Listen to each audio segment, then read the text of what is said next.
Ladies and gentlemen, welcome back to the channel. I'm Coach Mark. Thank you so much for clicking on this video. So it is No Shave November. That's my official reason, but the real reason I haven't shaved is because I have locked myself in the lab of the Bat Cave for the past 2 weeks, working hard on the second video of our masterclass mini-series of the Caro-Kann Defense from the Black perspective. Video number 1 was the exchange variation. This video number 2 is the advanced variation, which is the most challenging, the most complicated and difficult to play. Tons of stuff for me to cover here. Guys, this video is 2 hours and 15 minutes long, but I've combined 2 videos basically into one. So in the advanced variation, Black has 2 options, C5 on move 3 or Bishop F5 on move 3. So basically you can think about this video as 2 different sections. The first half, the first hour of the video is going to cover C5, which is the easier, more simplified version of playing. The second part of the video is going to be on the Bishop F5, much more complicated, much more theoretical. So my recommendation to you guys is watch the introduction, listen to the pros and cons based on your memory ability, your ELO, your playing experience, your skill level. Figure out which one of these better suits you. Study, learn that one first, and then come back and check out the other variation. Or if you want to just put on your 3D movie glasses, sit back with some popcorn, candy, and a soda, and watch the whole 2-hour movie, you're more than welcome to do that too. Tons of stuff, guys. Check out this table of contents and let's get it.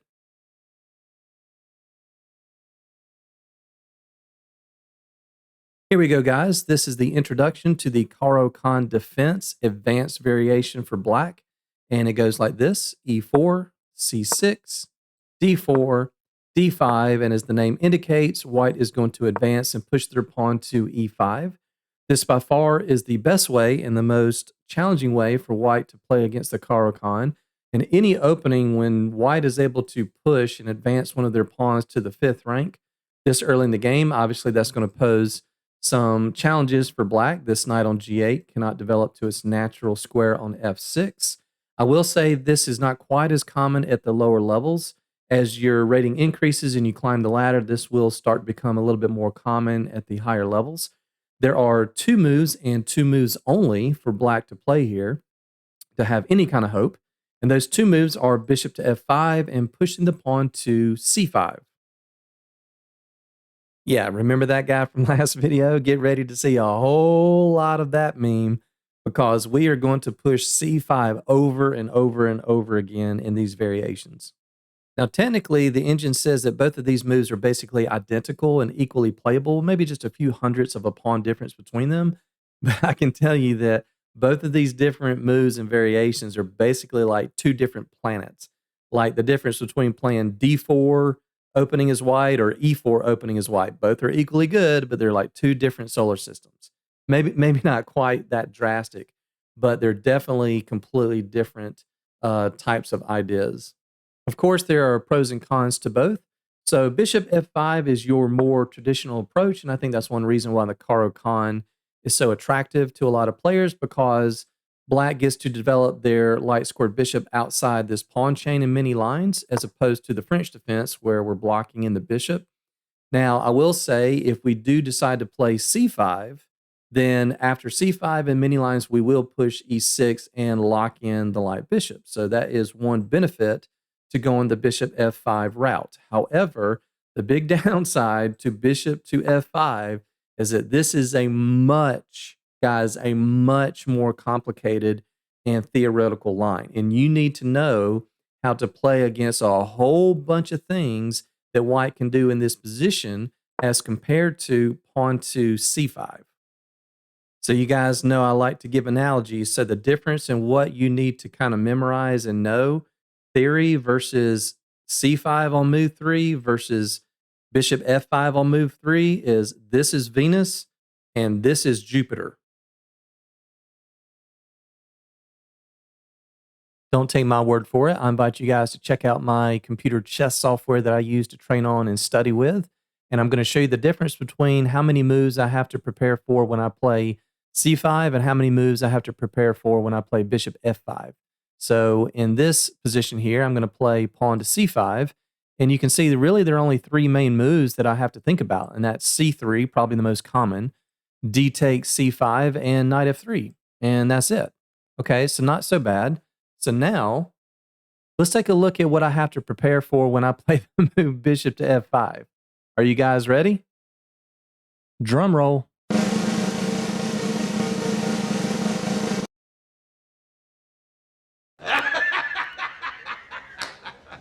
You serious?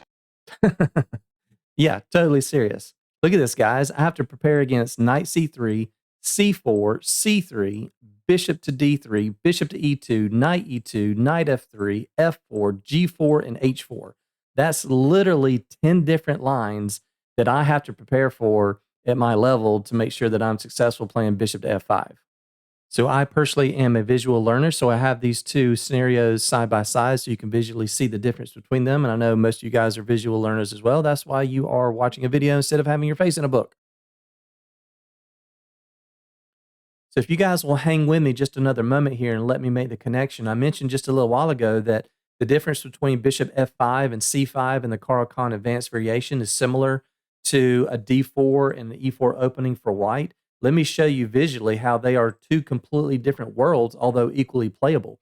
When you play a d4 opening, maybe you want to play the Queen's Gambit, the London system, the Stonewall attack, like I've shown on this channel, there are only two moves you really need to be prepared for, and that is e5, the England Gambit, and c5, the old Benoni defense. These are really the only two moves that can kind of throw you off guard and kind of get you out of what you want to play.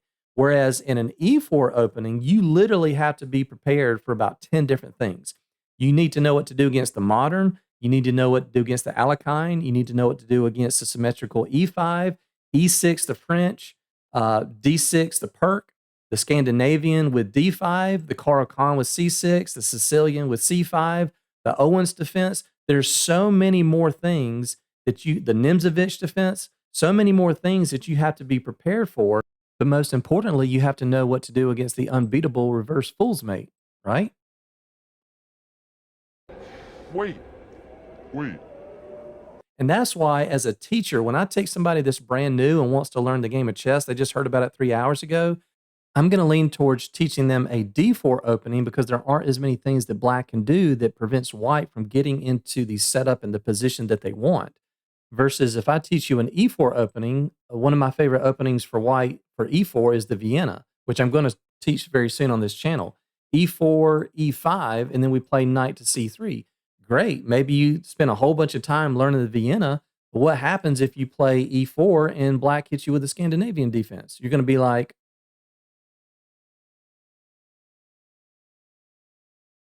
so I say all that, guys, just to let you know, hey, I play bishop f5. I love it. I think it's a great route to go. A lot of experts and title players will say this is one of those openings, you don't even think about playing bishop f5 until you can beat Magnus Carlsen 18 times in a row. I don't agree with that mentality and logic. It's insulting, it's patronizing. Hey, if you like it, play it. I'll just let you know that there are a lot more variations. There is a good bit more work to be prepared for that. But, if you were to hold my feet to the fire and say, pick a number, first thing I do is I try to move because that hurts. But I would say, maybe 1,200 and above, you can experiment around with this. If you are lower than that, I am going to recommend C5. But it's just like if you're a 1,200 player and you're playing a line or a variation that's a little bit more theoretical, people would be like, you're going to get blown off the board. Well, no. I mean, if you're 1,200 and don't know a lot of theory, guess what? Your opponent's 1,200 and they don't know a lot of theory either, right? So it kind of reminds me of that scene from the movie U-571 during World War II, where the submarine sailors find out they have to do a Trojan horse operation and they have to morph into combat Marines, and the XO's like, hey, we're just sailors. We're not ready for this. Who's the boarding party? Well, since you're the XO, sir. Mr. Kuhn and our boys are submarine sailors, not combat Marines. Boys on board that U-boat are sailors too.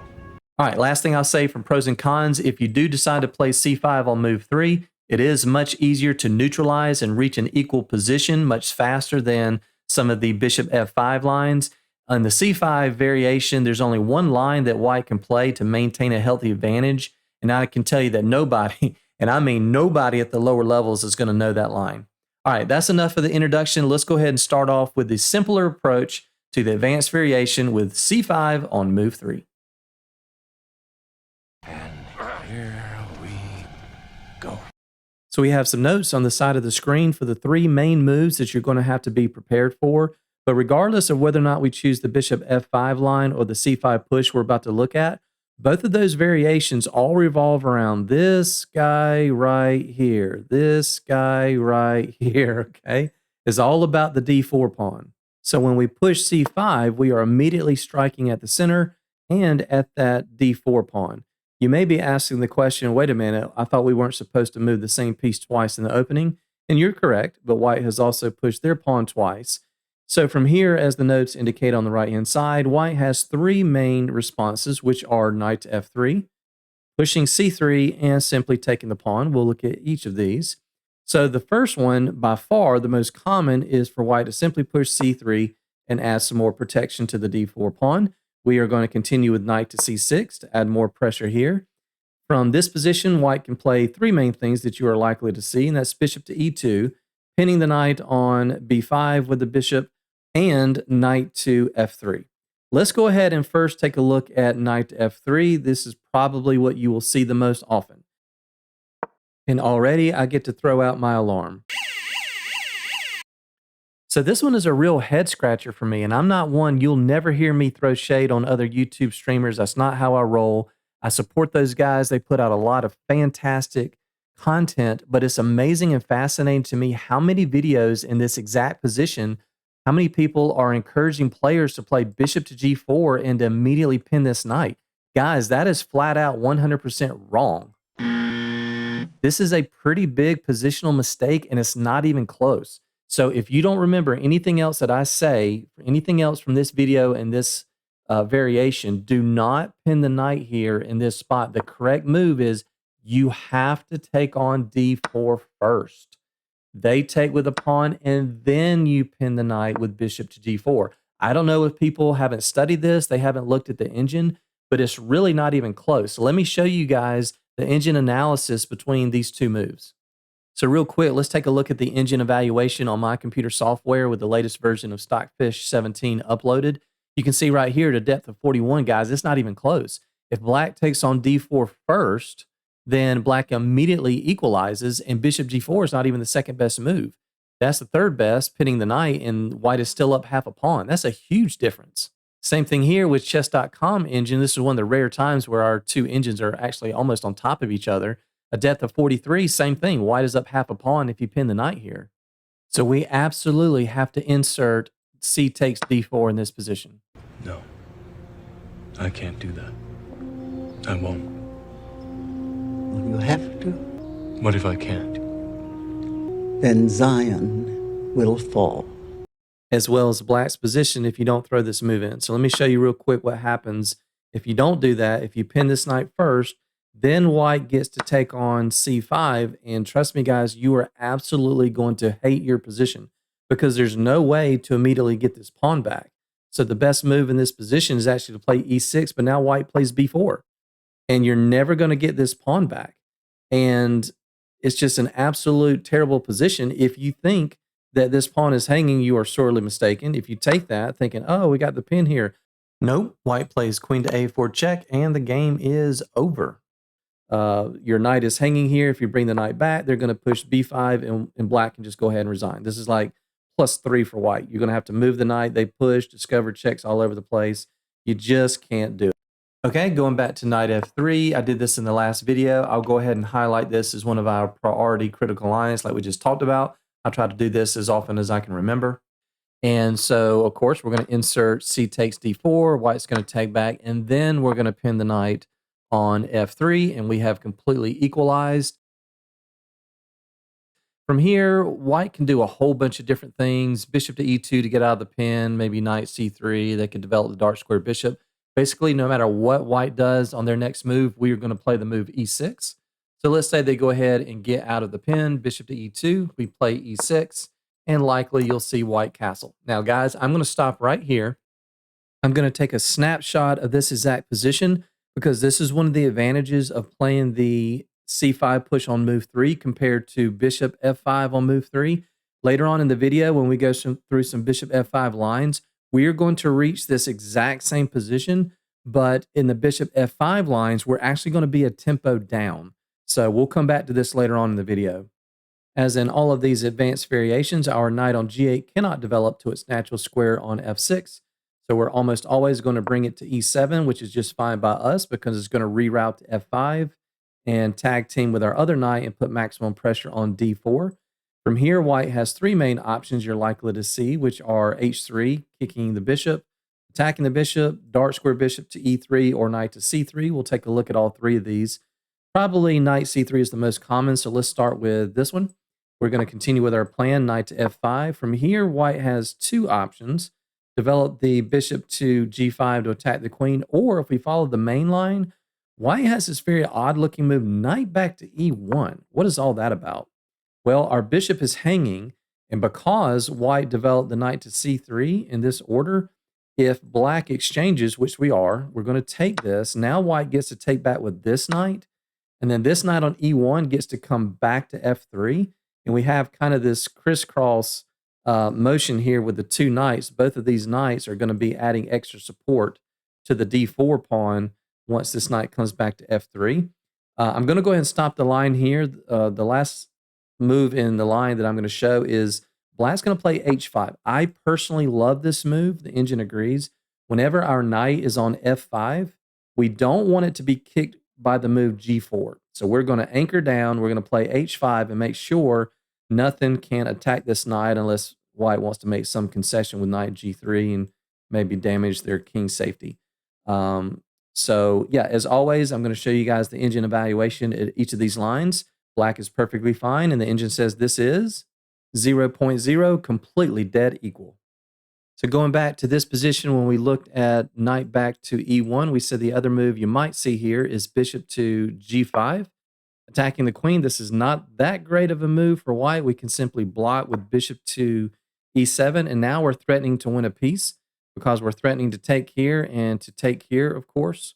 So if white retreats this bishop back to E3, then we can simply just castle here, and we're going to maintain our good pressure on the D4 pawn. Black is doing quite well here, and the engine says this is minus 0.5. Black is up half a pawn, and a nice healthy evaluation. Okay, going back to this spot, we just looked at knight to C3. Let's look at H3, attacking our bishop, and although this seems harmless for white, this is actually a bit of an inaccuracy. And in the Caro-Kann defense in general, but specifically in these advanced variations, we should never hesitate. We should always be ready and willing to exchange our light bishop for the knight on F3. Yes, we're giving up the bishop pair, but in these cases, it's worth it because we're removing a key defender of that D4 square that we've always been talking about so far. So we are going to take this, white takes, and now we're going to play queen to B6. And now we have two attackers on this D4 pawn, and white really can't defend it. If they play something like bishop to E3, every move in chess weakens something. So we can snap off this B2 pawn.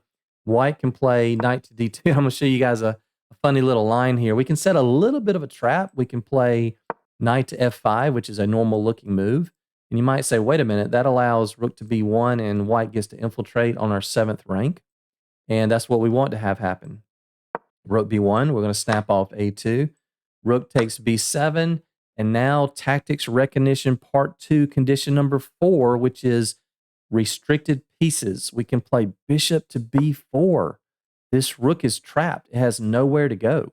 And so on the next move, black has ideas of playing queen to A6, and this rook is trapped. Even if the rook goes to B5, we still play queen to A6, and this rook has nowhere to go. If white tries to stop queen A6 by playing queen to A1, well, after the exchange, guess what? This is a 1 versus 1. This is a 1 versus 1. We have queen takes, rook takes, knight takes, pawn takes, bishop takes, and white is crushed. So the rook is trapped, and this is absolutely winning for black. And the engine says this is minus 1.8. Good game, white. Okay, going back to this spot, we looked at knight c3, we looked at h3. If white is just absolutely adamant about maximum protection against d4, they can simply play bishop to e3, and that's absolutely no problem at all for us. We are going to continue our plan with knight to f5, and then from here, you probably will see knight to c3, a lot of the similar moves. And now we're just going to develop. We're going to play bishop to e7. And let's say that white, again, attacks our bishop. What are we going to do here? The same thing we've been doing. We're going to exchange that. We're going to remove one of those key defenders of the d4 square. And here we're just going to play queen b6, right? We got 3 attackers on this d4 pawn. And so I'll say the same thing that I said in part 1 of this Caro-Kann miniseries. Guys, it's not about memorizing exact moves and memorizing individual lines, although obviously you're welcome to try to do that. It's about memorizing the same ideas. And we're seeing the same things over and over already in the early part of this video. Getting the knight to f5, getting our knight to c6, queen to b6, putting pressure here, putting maximum pressure on the d4 pawn, always being willing to trade our light bishop for the knight on f3. And we're going to bring the rook to the c file. We're going to castle short, and black is always going to be equalizing in these types of positions. So here the engine says this is minus 0.1 tiny edge for black. Going back closer to the start, those were all example lines that branched off of this bishop e2 move for white to get out of the pin. I'm only going to show you one other example line from here because anything else that white plays, white can do a lot of different things. They all basically result in the same types of positions with the same ideas. So let's say that white simply develops knight to c3. I would challenge you guys to pause the video. What would you play here as black? Okay, some of you guys might have seen that this is a 1 versus 2, but we could take here, takes, and that looks like that pawn is hanging. However, white will have coordination on our d5 pawn, so it looks like this. Takes, takes, takes, takes here. It's pretty even, drawish, but it's not really ideal for black. And that's why I said going back here, in this position, no matter what white plays in this position, we're almost always going to meet that with e6 so that we protect our d5 pawn. So after knight c3, we play e6, and now we actually are threatening to take this and either win the d4 pawn or force white to double their pawn. So they kind of need to play bishop e2 here. And now we just kind of transpose to the same thing. Knight g to e7, maybe white castles, knight to f5. Same similar ideas that we just saw. Rook to c8, bishop e7, castle short, and black is always going to be perfectly fine in these types of positions. And in this particular line, the engine says this is straight zeros across the board. Going back even closer to the start, that was everything after knight f3. The other 2 moves that I said at the start was we need to take a look at bishop to e2, and what if they come down and pin our knight on b5. Let's take a look at the pin first. So after bishop to b5, now here, guys, you could try for a cheapo. I told you guys this. I made a reference to this in Tactics Recognition Part 1 that I saw this mistake a lot in French defense and Caro-Kann defense openings. So if you want, you can try for a little cheapo. It's not the best move. You can try for a little cheapo with bishop to d7 to get out of this pin. And if white is not careful, if they play a move like bishop to d2, or they play a move like bishop to g5, or maybe a move like knight to d2, again, I challenge you to pause the video. What would you play here as black? Yep, that is a 0 versus 0. Do we have a way to attack it? This is almost the identical example that I showed you in the Tactics Recognition video. We can take on e5, bam, and we are attacking the bishop. If you take our knight, we take your bishop, and we just picked up a very, very valuable central pawn. This is a brilliancy, by the way. If you take our bishop first, then we can, knights are authorized to go backwards. We can recapture backwards, and we have just won a very, very important e-pawn. If you take here, then we can push in the center. We're going to grab this back, and black has a very, very nice advantage here. Going back to this position, I was saying if they play like something like this or this, now if they play knight to f3, we actually do still have that same exact tactic. It's just not quite as potent, not quite as powerful. Again, we can do the same thing. We can take the pawn, and once again, if they take our bishop, we take backwards.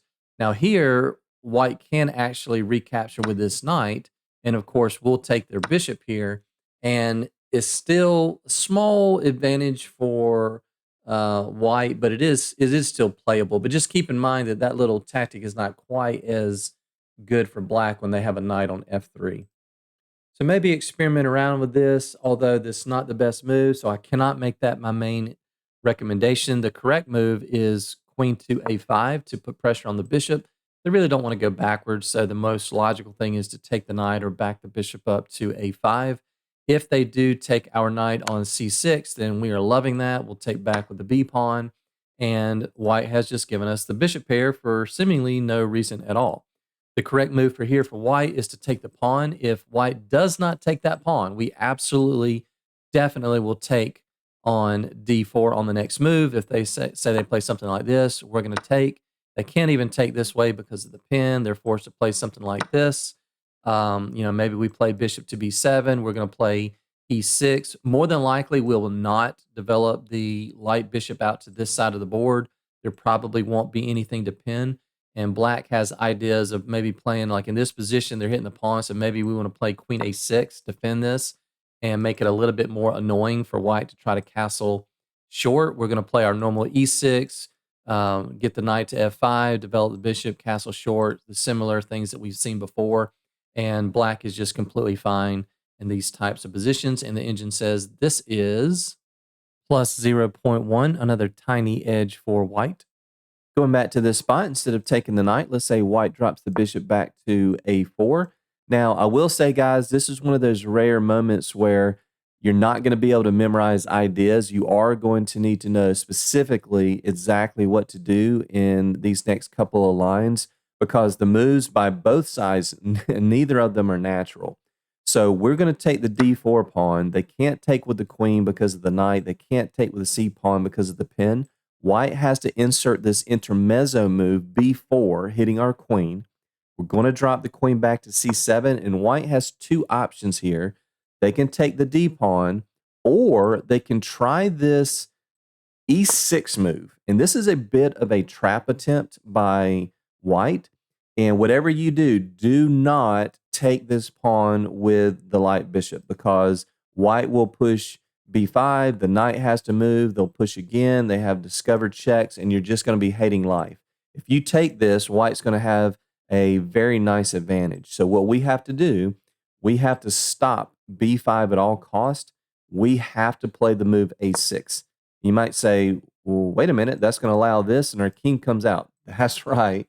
It's very, very weird. We're going to allow the capture on f7, and yes, the king is going to venture out into the wild jungle, and believe it or not, this is absolutely playable for black. And we're going to develop the knight. We're going to play e5. If white allows us, we're going to push e5. And actually, black has a decent game here. So white has to play knight f3 to stop e5. Otherwise, black's going to have a good center. We can develop and maybe tuck our king in, and it's actually very, very okay for black. And here the engine actually says this is plus 0.1, tiny advantage for white. Going back to this spot, we said the other move that white can play is to simply take on d4.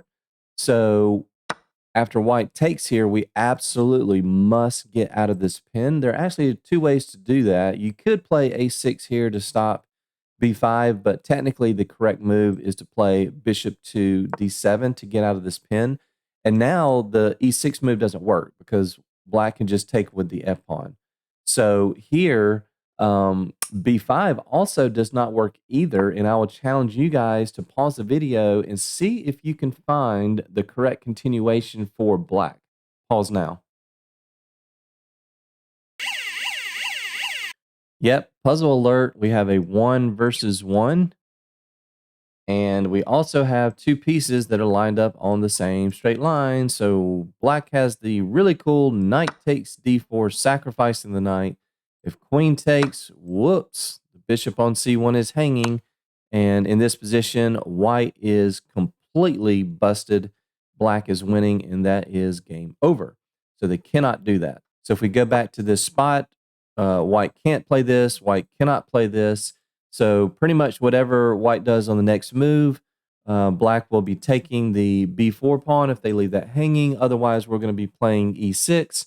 We're going to play our normal rerouting knight to f5, bishop to e7, castling short, and all the other normal moves that we've been talking about will be in play. And black is perfectly fine here. The engine says this is 0.0, completely equal. So that takes us all the way back to the beginning. We're still in this C3 setup. So we've taken a look at knight f3. We've taken a look at bishop b5. The third move that I said you might see here is bishop to e2. And by the way, h3 does the same thing, so I'll kind of lump these in the same category. This is actually a pretty good move for white because black wants to wait until this knight gets to f3 and then come down and pin it. So by playing bishop to e2, white is delaying the move. White is, and this is kind of a humorous line, but white is saying, nope, I'm going to delay knight f3, and I want you to play e6. I want you to play bishop to f5, and then I will play knight to f3. So as black, we're going to be stubborn, and we're going to play a6. And this is a prophylactic move. Prophylactic just means it's a fancy word for saying we're going to kind of wait to see what you're going to do. We're not going to commit to anything. So black is saying, nope, we're going to wait for you to play knight to f3. We're going to be stubborn about it. And white is going to say, you know what? We're going to be stubborn too. We're going to play a prophylactic move, right? So it's kind of like a chess game within a chess game. If you ever watch football, you'll hear the commentator say, this is a chess game between the defensive and the offensive coordinator. Or in baseball, this is a chess game between a pitcher and a batter trying to outthink each other. So this is a chess game within a chess game. Both sides are being stubborn. They're not willing to commit. And white wants black to play this, and black wants white to play this. So unfortunately, in this position, we are going to start to run out of moves as black.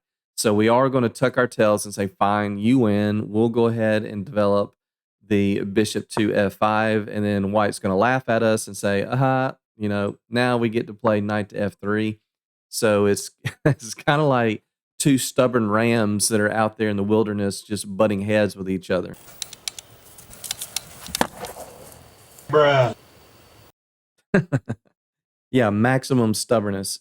So white gets to laugh in our face a little bit and say, aha, now we can play knight to f3. And if you really want to come down here and try to remove a defender of d4, you're going to have to waste a tempo to do that.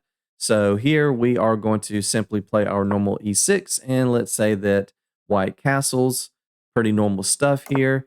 Now, you can, in this position, you can play c4, but that's just kind of outside the scope of what we've been talking about so far. So let's just stay principled, and let's just simply take the d pawn. White's going to take back.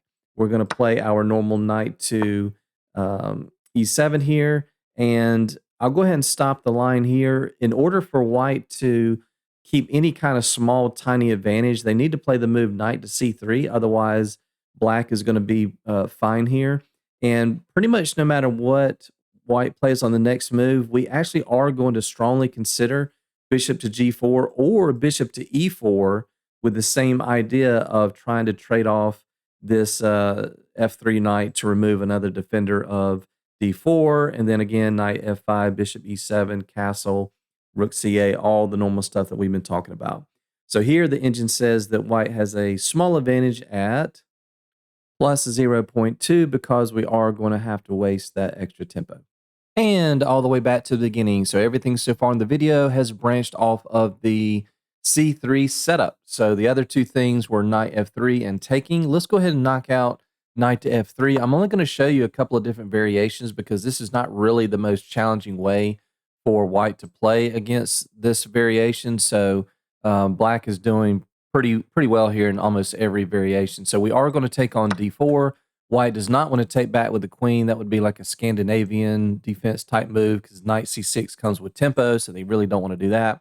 So they're going to take the pawn. We are going to develop knight to c6 and ask the question, what does this knight want to do? If white does not take that, then black has immediately equalized, so white really does need to take this. Of course, we're going to take back with the b pawn here.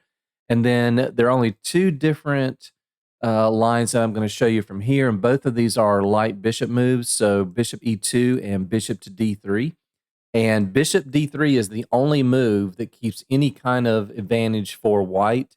And so let's knock out the suboptimal move, which is bishop to e2. From here, we're going to play our normal e6, and then from here, let's just say that white castles, and then we're going to make some of our normal obvious moves here. We're going to get our knight to e7. And let's say that white hits us with c4.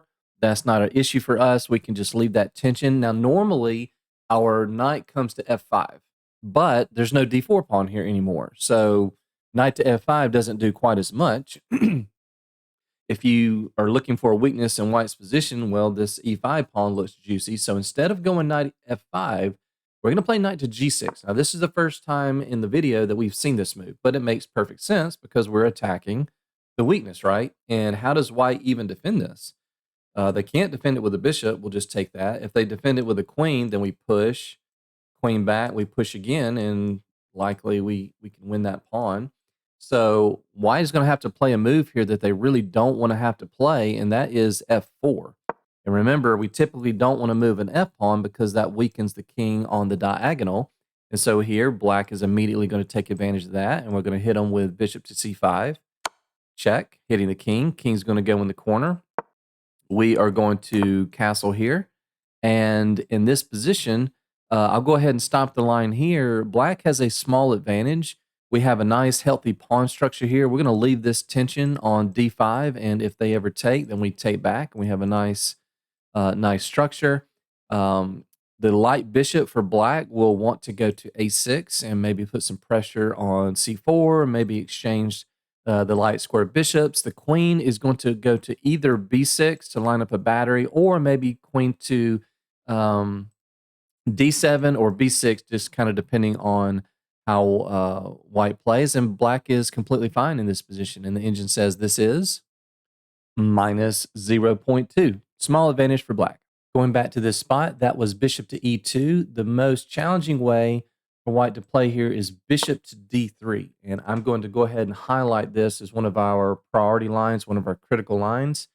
And so in this position, we're going to play our normal e6 move here. Again, white is likely to castle. We are going to continue with our normal knight to e7. And let's say that white develops their knight to d2. And here, this is one of white's best pieces, right? So if we remember, one of our middle game strategies, number 4, is to identify your opponent's best piece and try to trade this off.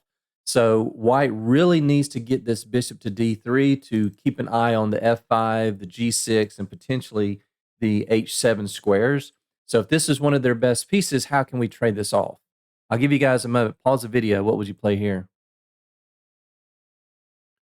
Okay, some of you guys might have said c5, c4, possible, but we want to kind of keep this pawn structure. So we're actually going to play the move a5. And that allows for our bishop to get to a6 and to try to trade this off. Okay, so if you're white and you don't want to allow that to happen, what are you going to play? You got it, queen to e2. So that stops our plan of bishop to a6. Once again, there is no pawn on d4, so knight to f5 doesn't do anything. We're going to still play the same knight to g6 and put some pressure on e5, not to mention we are also threatening knight to f4, forking the queen and the bishop, and we absolutely would love to get rid of this light squared bishop. Now, just as a side note, anytime in chess where there is a knight on one of these 4 squares, so for black, when the knight is on g6 or the knight is on b6, or for white, when there's a knight on g3 or a knight on b3, one of the best ways to restrict this knight's movements is to push either g3, b3, b6, or g6. So the best move for white is to play g3. And now this knight is completely boxed out of the king side of the board here. So unless white plays this, then we can hit him with the fork there. So after white plays g3, I'll go ahead and stop the line here. Black is perfectly fine. We are going to develop our bishop to e7. We're going to castle, and then possibly we may be looking at an f6 break here. Because of this weakness, if white ever takes, we can take back with the bishop, and black will have a better center here. So we're okay here. White does have a small edge, and the engine says this is plus 0.2. So that's really all I wanted to talk about with knight f3. We've seen c3. The third main move that you'll see white play on move 4 is to simply capture the c-pawn. So this actually is the best way for white to play against the c5 push variation. And in this position, black has 2 moves that are equally playable, knight to c6 and e6. If you watch 10 different videos online, 5 of them will say knight c6 and 5 of them will say e6. I'm going to recommend e6, and I'll give you my reasons. The first is we want to immediately put pressure on c5 and try to recapture this with the bishop, because it's kind of like capturing with tempo, because that's just one move closer to us getting castled. Also, in this line, there is no pawn on d4. And so up until now, we've been wanting to deploy the bishop to the king side of the board to pin the knight to remove a defender of d4. But since this is not there, getting the bishop out on the king side of the board is not near as critical in this particular line. So I'm going to recommend e6. Now, you may be asking the question, if any of you guys out there ever played the French defense for black, you may be asking the question, isn't this the same thing as the advanced variation of the French? Why would you not just play the French defense? And that's true. That is a good point. There is an argument to be made against that. And for those of you guys that don't know what I'm talking about, let me put up two boards on the screen side by side so we can take a look at this. So the board on the left is the French defense, and the board on the right is the Caro-Kann defense. Check this out. In the French, we have e4, e6, d4, d5, advanced variation of the French. We push c5, white takes. It is now black's turn to move. Okay, on the board on the right with the Caro-Kann, e4, c6, d4, d5, advance, push c5, takes, e6. It is now white's turn to move. So in the Caro-Kann, we are actually a tempo down. And it's like, Huh? yeah, exactly. So why is that? Well, because in the French defense, when we reach this position, we go straight away with c5 in one move. In the Caro-Kann, we spend two moves. We play pawn to c6, then pawn to c5, and then white takes. So the question is, well, why don't you just play the French defense? Well, first of all, if you do play the French defense, you're not guaranteed to get the advanced variation anyway. Second of all, in my humble opinion, the Caro-Kann, for many reasons, is just flat out better than the French defense, period. And third, and most importantly, after black recovers and gets this c pawn back, and all of these lines where white is exchanging their central d pawn for black's flank c pawn, it's just bad for white anyway. And then on top of that, black is going to be able to break later on in the game with the move f6 and tear down white's central structure. And if white takes, white's not going to have a single pawn in the middle of the board. Meanwhile, black is going to have two healthy pawns on the e and the d files. So it's not going to be a problem for black at all. All right. So after e6, there are four moves that you need to prepare for here. And those moves are knight f3, bishop e3, a3, and white might try to hold on to the pawn with b4. Let's take a look at this one first. You're likely to see this more often at the lower levels. It looks like a logical move, but it is no good. We are now going to hit them with our undermining operation and start with a5. We're going to tear down this structure. If white plays a3, that is a terrible blunder because we can simply take. They cannot take back because they will lose their rook. All right, so white can't do that. So instead of playing a3, you might see them try to hold on with c3. So here we're simply going to capture the pawn on b4. They will take back, and again, we're going to continue the undermining operation. We're just digging. We're just trying to create structural damage. We're going to play b6. And here, if they don't do anything, then we take, they take, we take, and we're just better developed. If white does take that, then we are going to hit them with check. Bishop takes b4. They will likely try to block with the bishop, and then we're just going to take more pawns. Queen takes b6, and now white is busted. Black has a much healthier pawn structure. We have a protected pass pawn. We have rapid development. The knight will reroute to g6 to pressurize e5. We will castle short. We have good development. Black is way ahead in all aspects of the game. And the engine says this is minus 1.1, almost close to winning. So that covers b4. Next, let's tackle knight to f3. We are more than happy to see that move. We get to take back on c5 while developing the dark bishop.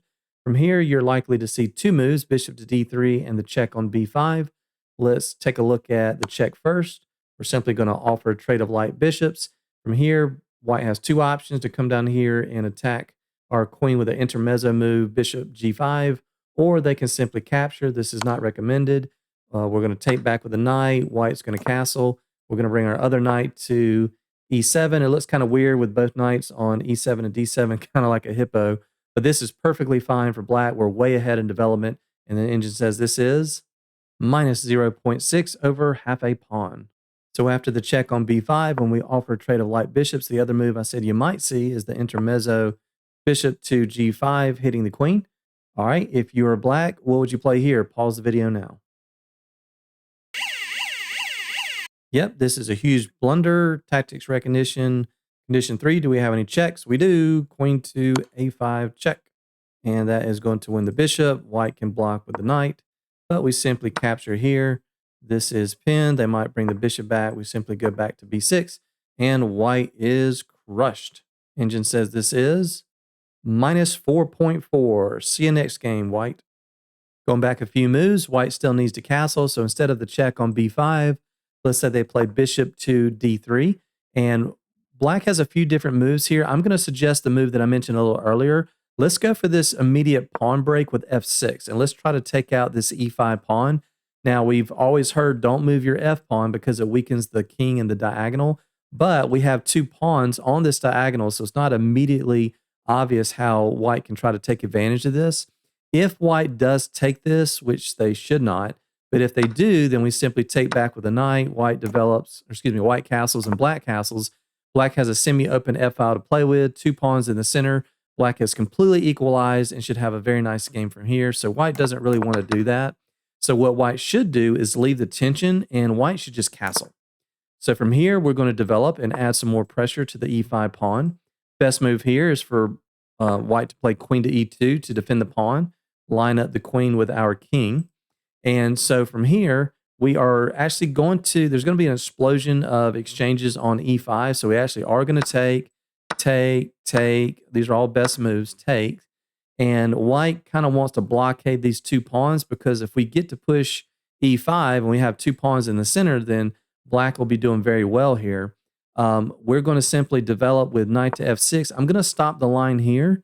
White does have a small advantage, but black is okay here, especially if they are able to castle short soon. These two pawns are pretty nice in the center. I will say, if white gives a check here on b5, we are going to play the very unnatural king to f7.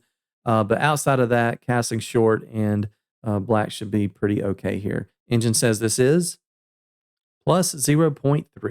All right, back to the beginning. After e6, we've taken a look at b4. We've taken a look at knight f3. Now let's take a look at bishop to e3. This is a very good way for white to play this, a very common choice for white players. And I will make a quick little disclaimer. We are getting close to the end of the first half of this video, taking a look at all the variations from pushing c5 on move 3.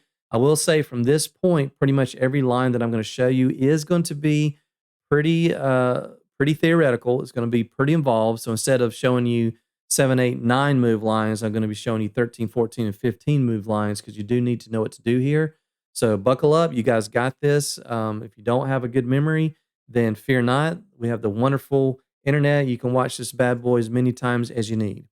Okay, so what is the idea behind bishop to e3? Simply, white is defending the pawn on c5. We are going to play knight to d7. We're going to attack both of these guys. From here, white has two logical moves. They can just simply plot the bishop on d4 and defend both of those. We'll take a look at that. Or they can come down here on b5 and pin the knight. So let's take a look at this one first. We are going to develop our other knight to e7.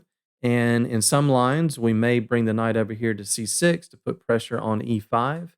The most common move that you're likely to see here is for white to play c3. So what is the point of that? Well, this could kind of anchor in the bishop on d4, but also it lends support to the b4 push because white is going to try to hold on to this c5 pawn.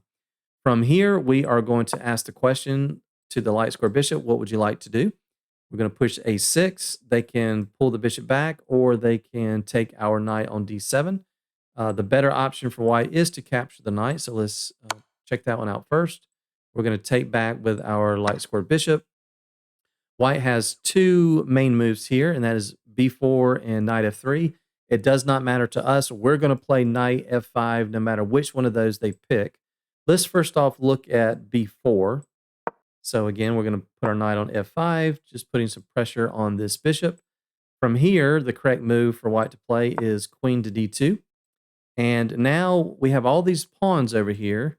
like little mines in the field. And now we're going to start our undermining process. We're going to try to uproot these pawns and create maximum structural damage. So we're going to push with a5, trying to get white to take to mess up their pawn structure. Obviously, if white has gotten this far, they know what they're doing, so they're not going to take that. Let's say that white just develops knight to f3.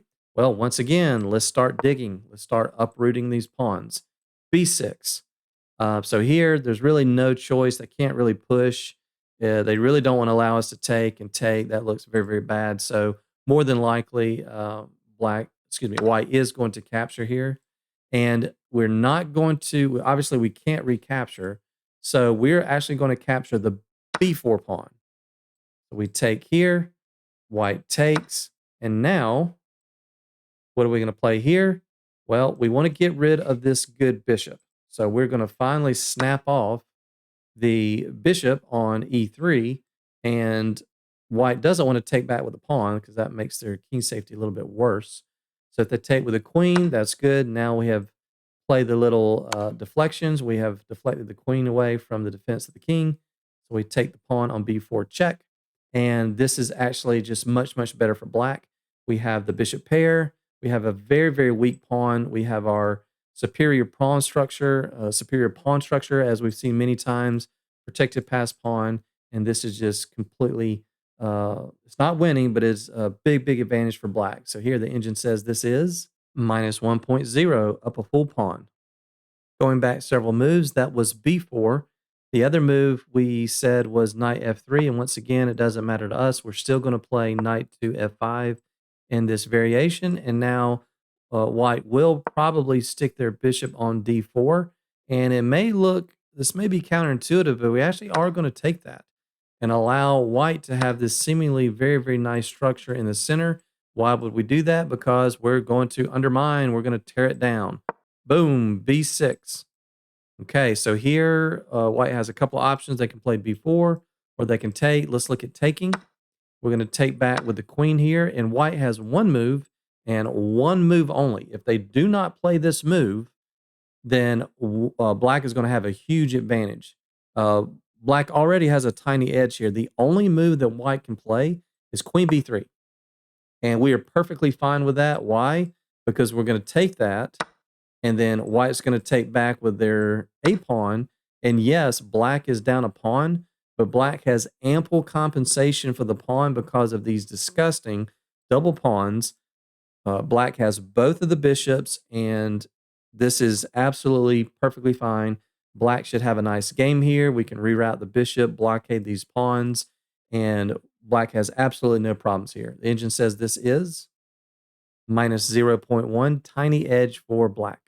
So that was looking at white taking. What if they try to hold on by playing b4?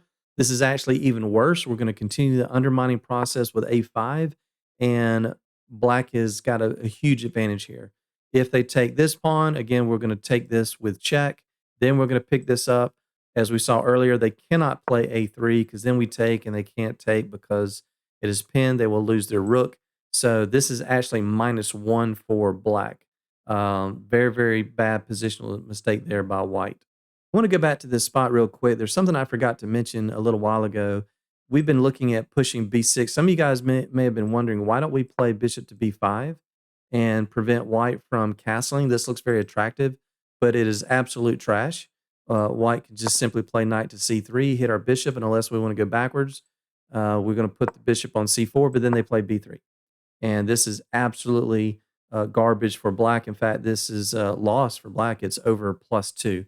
So just wanted to point that out. Okay, so I want to go back to several more moves, go back to this spot where we pushed a6. So a6, we just looked at what happens if white takes the knight on d7.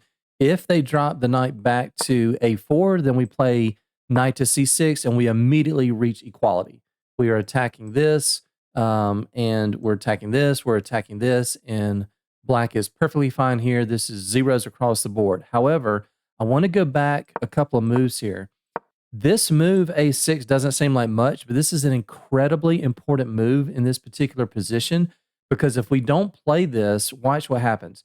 we don't want white to be able to recapture on c4. Let me show an example. If we don't throw in a6, if we just immediately go knight to c6, white plays b4, we take the e5 pawn, then they play f4, and then we got to go to c4.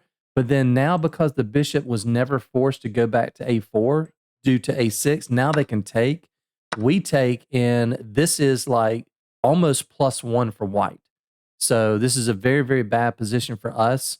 And so that's why these little subtle moves in the game of chess, and this is why one of the reasons why I love chess so much, these little bitty moves, once it comes down here, just a quick little a6 will make all the difference in the world. All right, back to this spot. Those were the bishop b5 lines. Now, white could play b4 here, but we've already beat that drum loudly. I mean, we just do our normal undermining operation with a5, so we've discussed that enough. The other move that I said you might see here is for white to simply plot the bishop on d4, but we're just going to simply take the c5 pawn with our bishop, and I'm actually going to go ahead and stop the line here. We have already reached equality, and black is doing very well here. There's going to be some weaknesses here on e5, and the engine says this is minus 0.3, small advantage for black. All right, guys, this is the home stretch. Are you with me? Do you need a glass of water? Do you need a breather?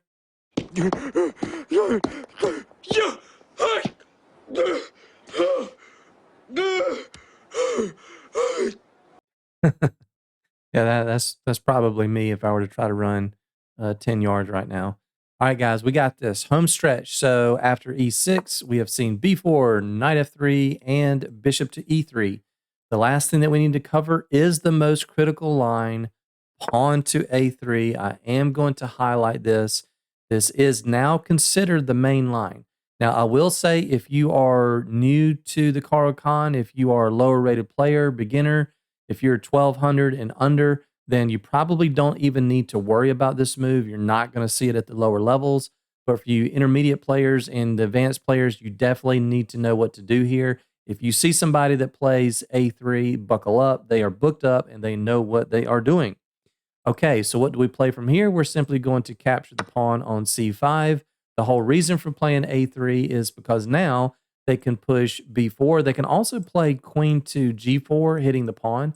We'll take a look at that in just a bit, but let's go ahead and find out what we need to do after b4. We're going to tuck our tail and bring the bishop back to e7. From here, white has two main options, which are queen to d3, but probably what you'll see the most often is knight to f3. So let's check that one out first. This is going to be a fairly long, complicated line, so stay with me here. And this is going to be another scenario that we've already seen now. This is going to be the third time. We're going to make this pawn break with the f6 push. And this is another reason why I like the e6 move instead of the knight to c6 move, because we always have these f6 breaks. And there's a lot of times these are some kind of uncharted territory for your opponent if they're not familiar with this. So after we push f6, again, white is not going to take that, because then we could take back with the bishop. We would lay claim to that diagonal. We could also take back with the knight and castle. So if white plays a3, they're absolutely not going to take that. They know what they're doing. In the theory, they're going to play bishop to b2 to get on that diagonal. And now we're going to play a5. So what is the point of a5? We are encouraging white to either take or to push. And the reason for this is we're trying to clear the c5 square. And if this pawn is able to stay there, then we're never getting to c5. So here, white's best option is to push the pawn. We are going to develop our knight to d7, and now you can see both the bishop and the knight have access to this critical c5 square. So from here, the best move for white is to develop bishop to d3 and prepare castling and get their bishop on a very good diagonal here. We're going to play the very odd-looking knight to h6. Now, what is the point of this? Well, we have all kinds of tension on e5, right? Up until now, a lot of the Caro-Kann lines has all been about the d4 square. Well, in this variation where white takes our pawn on c5 and there's no pawn on d4, now you guys have noticed that all the action is around this e5 pawn, right? So the idea is to get the knight to h6 to reroute it to f7 to put more pressure on the e5 pawn. So after we put our knight on the rim, which is not so dim in this case, white is likely to develop their knight to d2. We will continue our plan with knight back to f7. And here, white doesn't really have a choice. We have too many attackers on e5. So they are going to capture the f6 pawn. We have 3 ways to recapture. I'll give you guys a moment here if you want. Pause the video. Which way would you recapture? Pause now. Okay, so obviously there are several different ways to recapture, but one of them is much, much better than the other. If you capture with the knight, this is terrible. This is borderline winning for white. The best move here is to middle game strategy number 4, locate one of your opponent's best pieces, which is this very good dark square bishop, and try to get rid of it. We're going to capture with our bishop and offer a trade of bishops. White has nothing better than to exchange and oblige us. We are going to take here with the queen. We need to get the queen into the game. Get the queen on the diagonal. White has 2 options. They can push c4 or they can castle. Let's take a look here at c4 first. We are actually going to leave that tension there. And if white ever takes this in the next several moves, they're going to severely weaken their b pawn, which they really don't want to do. And now we can see the fruits of our labor with pushing a5. We are freeing up this c5 square, so our knight is going to jump into c5. We are hitting the bishop. White needs to drop this back, so they're going to drop it back to c2. We are now going to, we don't want to allow white to push this and lock in this pawn, so we're going to push ourselves. Push a4 here. They do have 2 attackers. We do have 2 defenders, but that does mean that this knight is very, very important to remain on c5 to lend protection to the a pawn. And once again, white does not want to take that because then they are having a difficulty figuring out how to defend their b pawn. So I'm actually going to stop the line here. This is one of the longest lines that I've shown you guys so far. But again, this is considered main line nowadays. There are pros and cons to both sides. Black is obviously going to castle short. It's pretty, pretty random position here. Black wants to push b6 at some point just to anchor in the knight on c5. White does not have their dark square bishop, so it's a little bit difficult for white to get rid of our knight.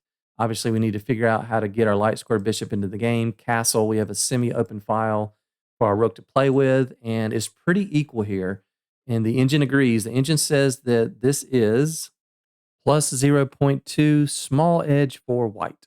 All right, let's go back several moves. And we had looked at this point, we mentioned that white could play c4, and white may try to castle here. So if white does, we looked at this. What if white castles? I'm going to give you guys an opportunity to pause the video. What would you play in this position? Pause now. Yeah, this is a pretty big mistake here. We don't necessarily have a tactic in this exact position, but we notice that these 2 pieces are on the same straight line. And this is yet another example of why I'm suggesting to you guys to play e6 all the way back at the beginning of the game instead of knight c6, because when we make these f6 breaks and we knock out the e5 pawn, we knock out the d4 pawn, we're left with 2 pawns in the center. Now we have e5. And this is very, very uncomfortable for white. And there's really not a whole lot that they can do here. If they try to put the rook on e1, we just castle. And white is crushed. There's absolutely nothing they can do to stop e4. They cannot prevent this move. If we get an e4, obviously that's a 4. But even if they preemptively go back, we're still going to push this pawn. Where does this knight go? It can't go here. It can't go here. It can't go here. And this is just game over. This is just positionally lost for white. And the engine agrees. And the engine says that this is minus 1.8, completely winning. Very cool line. Going back to this spot after they pushed b4 and we tucked our tail and ran back to e7. I said there are 2 moves that you might see here, knight to f3 or queen to d3. We just looked at knight f3. Let's take a look at queen d3. I'm going to fly through this line, guys, because we're basically going to transpose to almost exactly what we saw, just with a very, very subtle difference. We're going to develop knight to c6. They're going to develop knight to f3. We're going to hit them again with f6. They know they're not supposed to take that. They're going to get the bishop on the diagonal. All this looks very, very similar. We're going to do our same knight rerouting to f7. They're going to develop their knight. We are going to continue with our plan to get the knight to f7 to put pressure on e5. And now they have to take. We're going to take. Same deal here. We're going to offer a trade. They are going to take. We are going to take back with the queen here. And the only real difference is that their queen is sitting here on d3. And this is a slight upgrade from what we just saw. Black has absolutely no problems here and actually is slightly ahead. The engine says this is minus 0.3. All right, guys, you made it. The very last line in the c5 push variation. We looked at what happens if white pushes b4. The other move I mentioned was queen to g4, immediately hitting the g7 pawn. You know what we're going to do? We are going to completely ignore that. We are going to develop our knight to e7. Wait a minute, we're giving up a pawn. That's right. Not only are we giving up a pawn, we're giving up a second pawn. Rook to g8, queen takes h7. We develop our knight to c6, knight b to c6. And believe it or not, guys, this is completely triple zeros, total equality. Why? Because we have developed 3 pieces. We have a healthy pawn structure, and white has developed jack diddly stank. The only thing they developed is their queen, right? So you can't get away with just making a whole bunch of queen moves and even being down 2 pawns, complete equality. We have queen coming to b6, putting pressure on f2. We are already attacking e5 again. Their king is exposed, and so this is a very, very interesting line. I encourage you guys to experiment around with this. And the engine says that this is 0.0000. Okay, yeah, you get the idea. We made it. Yes! That's awesome! Here we go, guys. So welcome to the wide world of the bishop f5 theoretical line in the Caro-Kann advanced variation. So it's not as bad as maybe you might think, but there are a lot of different things that we need to prepare for.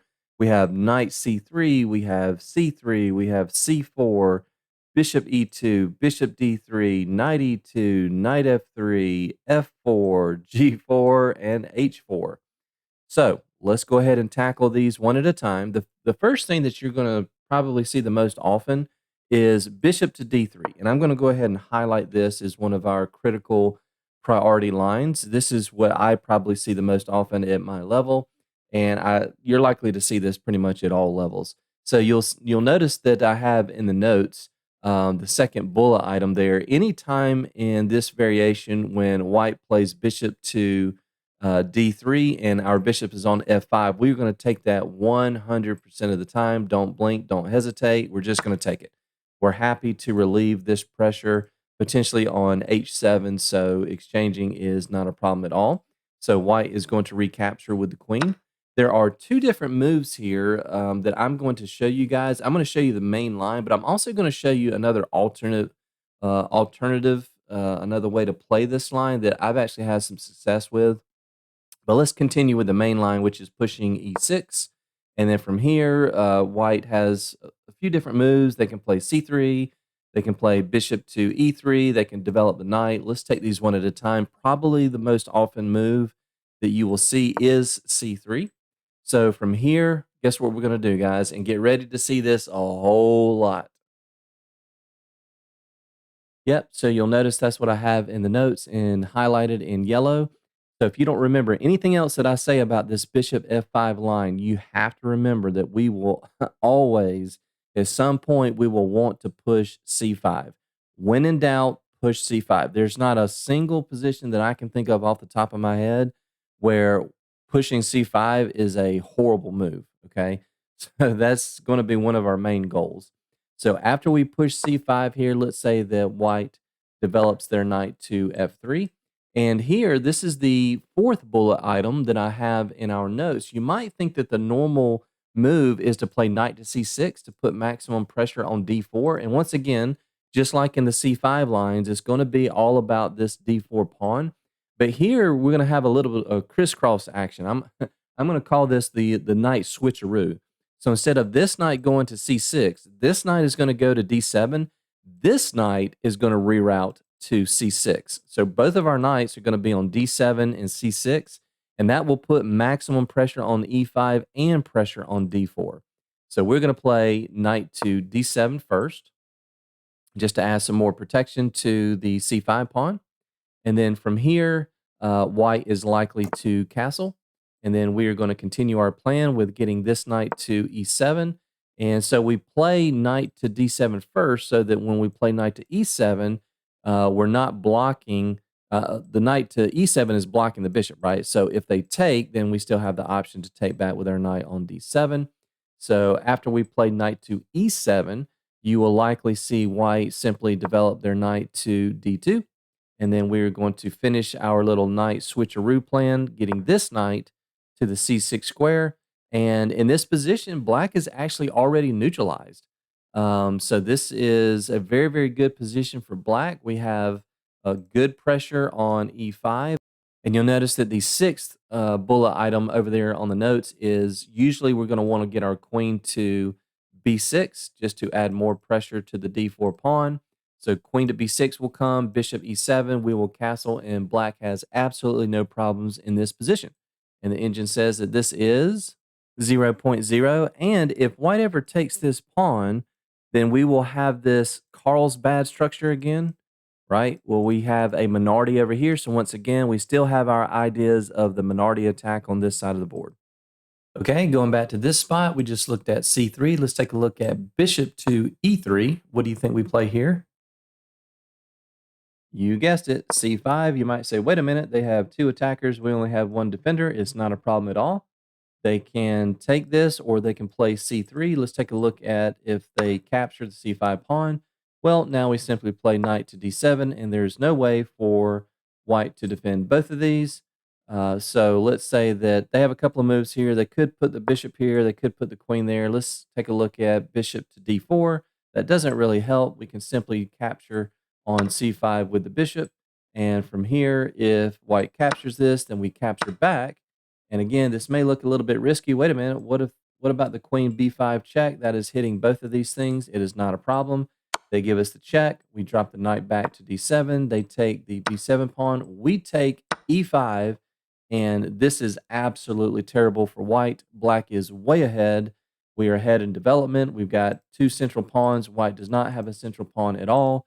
And black is doing very well in this position. And the engine says that this is minus 1.0. Basically, black is up a pawn. Going back to this spot, after we push c5, we just took a look at what happens if white takes. Let's check out the other logical option, which is for white to push c3. So in this case, we are going to develop the knight to c6 to immediately put pressure on d4. From here, white will likely play f4, which is one of the top lines. So after f4, we are going to develop our queen to b6, as we've been talking about, to put more pressure on d4, but also to hit the b2 pawn. So white's best option here is to bring the queen back to d2 to laterally defend the b2 pawn. And from here, black actually has two different options.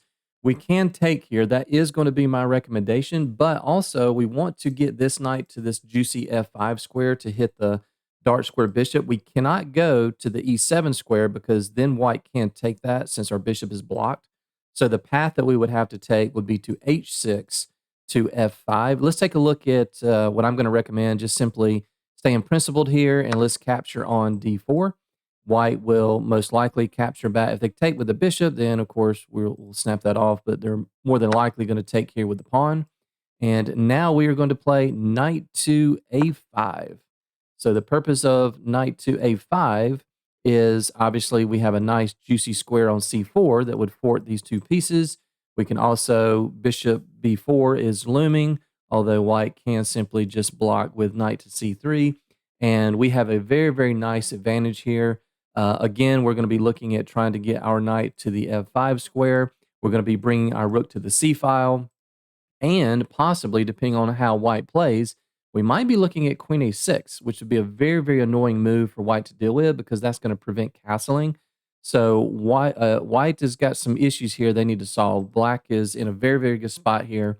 And the engine says this is minus 1.0. Again, black is essentially up a pawn. Back to this spot, we just looked at c takes d4. The other option I said was immediately going knight to h6. So let me show you what to do here.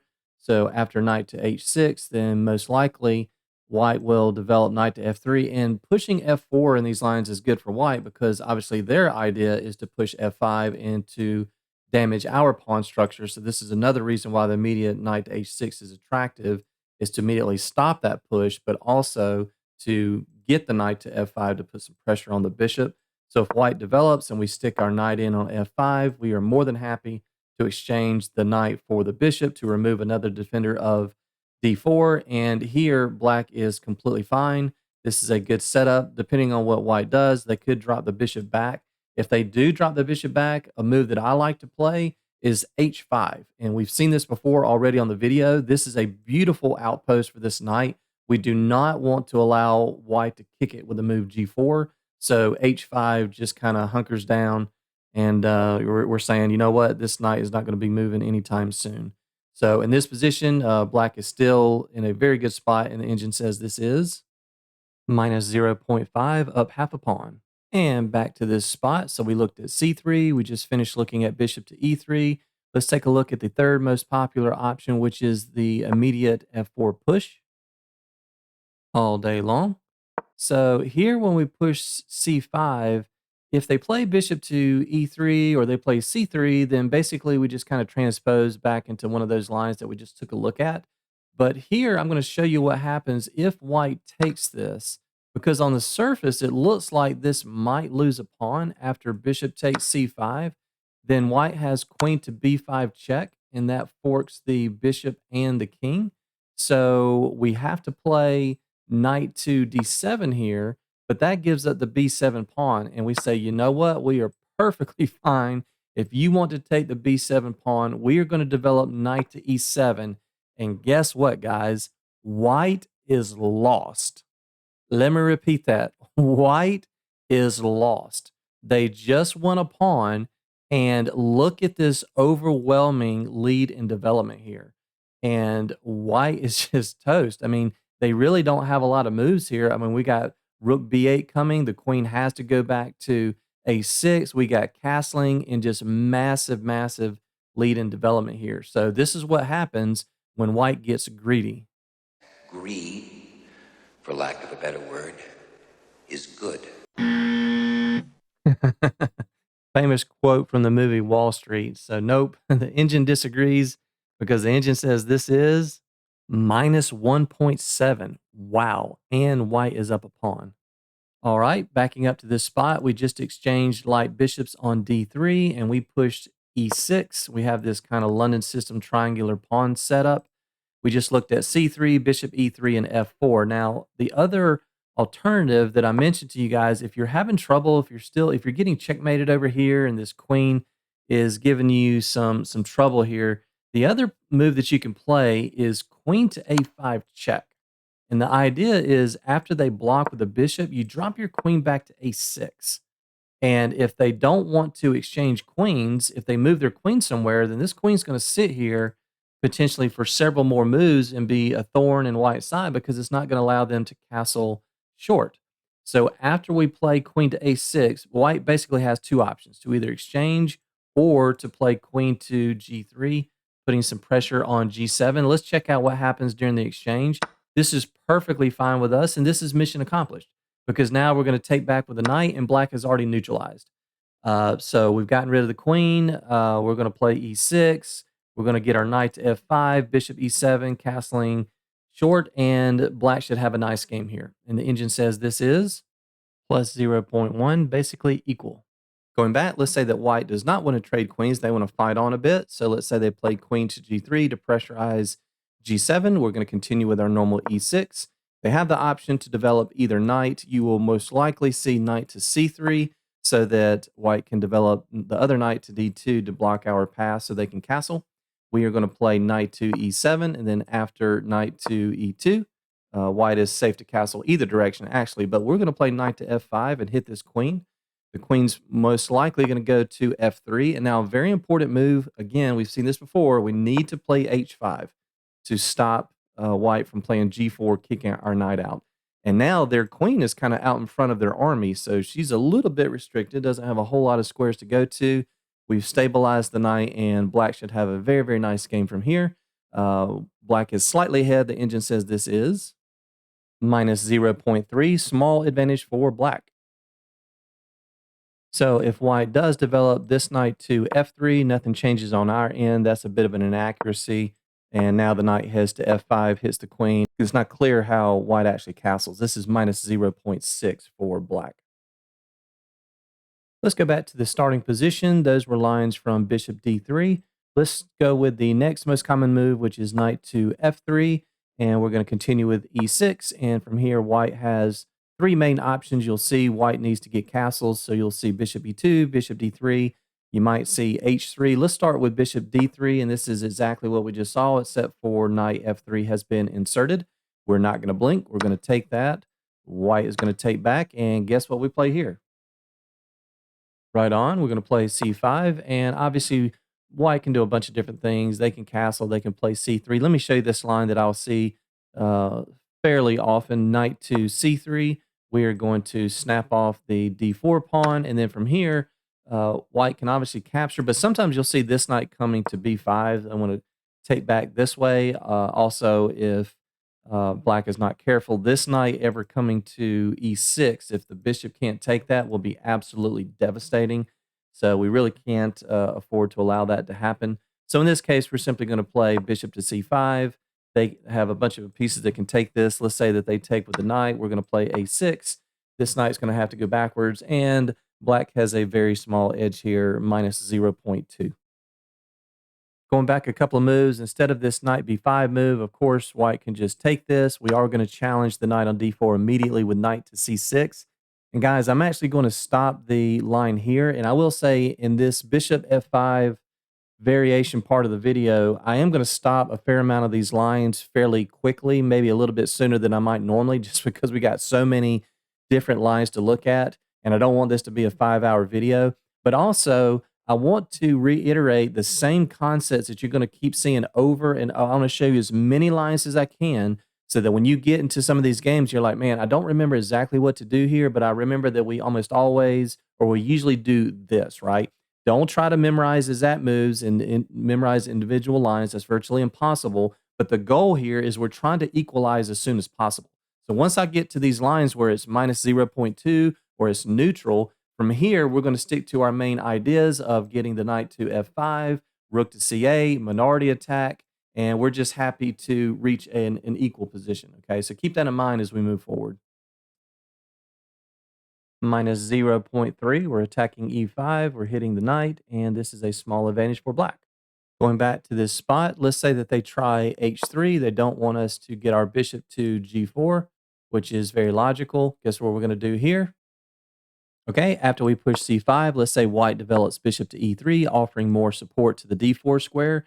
You might think knight c6, which is very logical to add more pressure, but weakness of the last move. Anytime this dark square bishop comes out, we can play one of our typical repertoire moves, queen to b6, to add more pressure. But now we're also hitting the b2 pawn, so that will likely force a trade here on c5. We're happy to take back. White really does not want to allow us to take and have double pawns here on the e file, so they will likely take.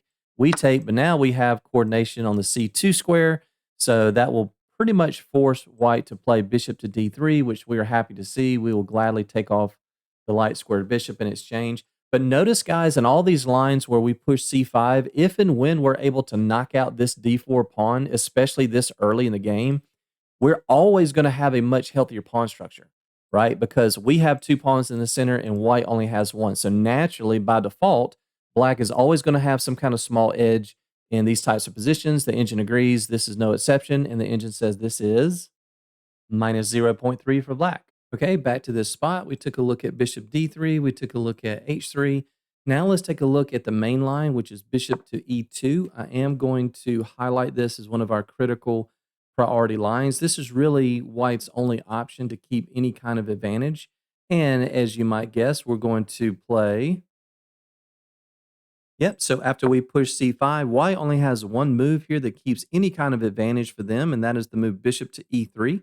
Anything else, and black immediately equalizes, say if white were to castle. And actually, probably the move you're going to see the most often here is c3.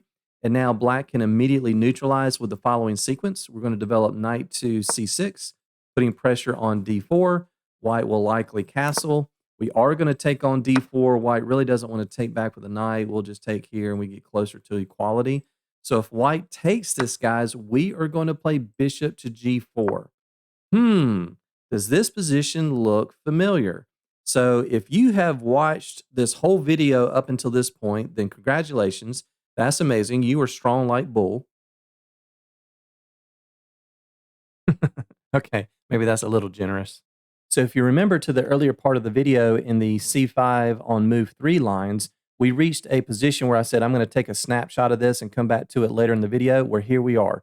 We have reached that exact same position with the bishop on G4, but now it is white's turn to move. So I'm going to put two boards back up on the screen and show you guys the difference between these two different paths that we reached the same position.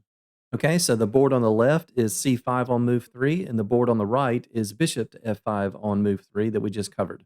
So on the left, we have E4, C6, D4, D5, advanced, push C5, C3, knight C6, knight F3. We pin the knight, white gets out of the pin, we take, they take, we push E6, and white castles. And now you'll notice that on the left, it is black's turn to move. And we said that the best move here was getting the knight to e7. So on the board on the right, we have e4, c6, d4, d5, advance, bishop f5, knight f3, e6, bishop to e2, which we said was white's only real chance to keep any kind of advantage. We push c5, they play c3, we play knight to c6, they castle, we take, they take, then we play bishop to g4, to potentially remove a defender of d4. But in this position on the right, it is white's turn to move. So on the left, it is black's turn to move. And on the right, it is white's turn to move. So yet again, another reason why playing c5 on move 3 has an advantage over playing bishop to f5 on move 3. And the reason why this happened was because in the c5 line, we went straight to g4 in one move, whereas in the bishop f5 line, we went to f5 first, and we had to spend another tempo to get to g4. And these are the two main lines that you're going to see in each variation. But black is still okay here, even being a tempo down, because again, we're threatening to remove a defender of the d4 pawn, queen to b6, knight to f5, bishop e7, castling short, rook ca, all the things that we've already been talking about. So the engine says here that white is up 3/10 of a pawn.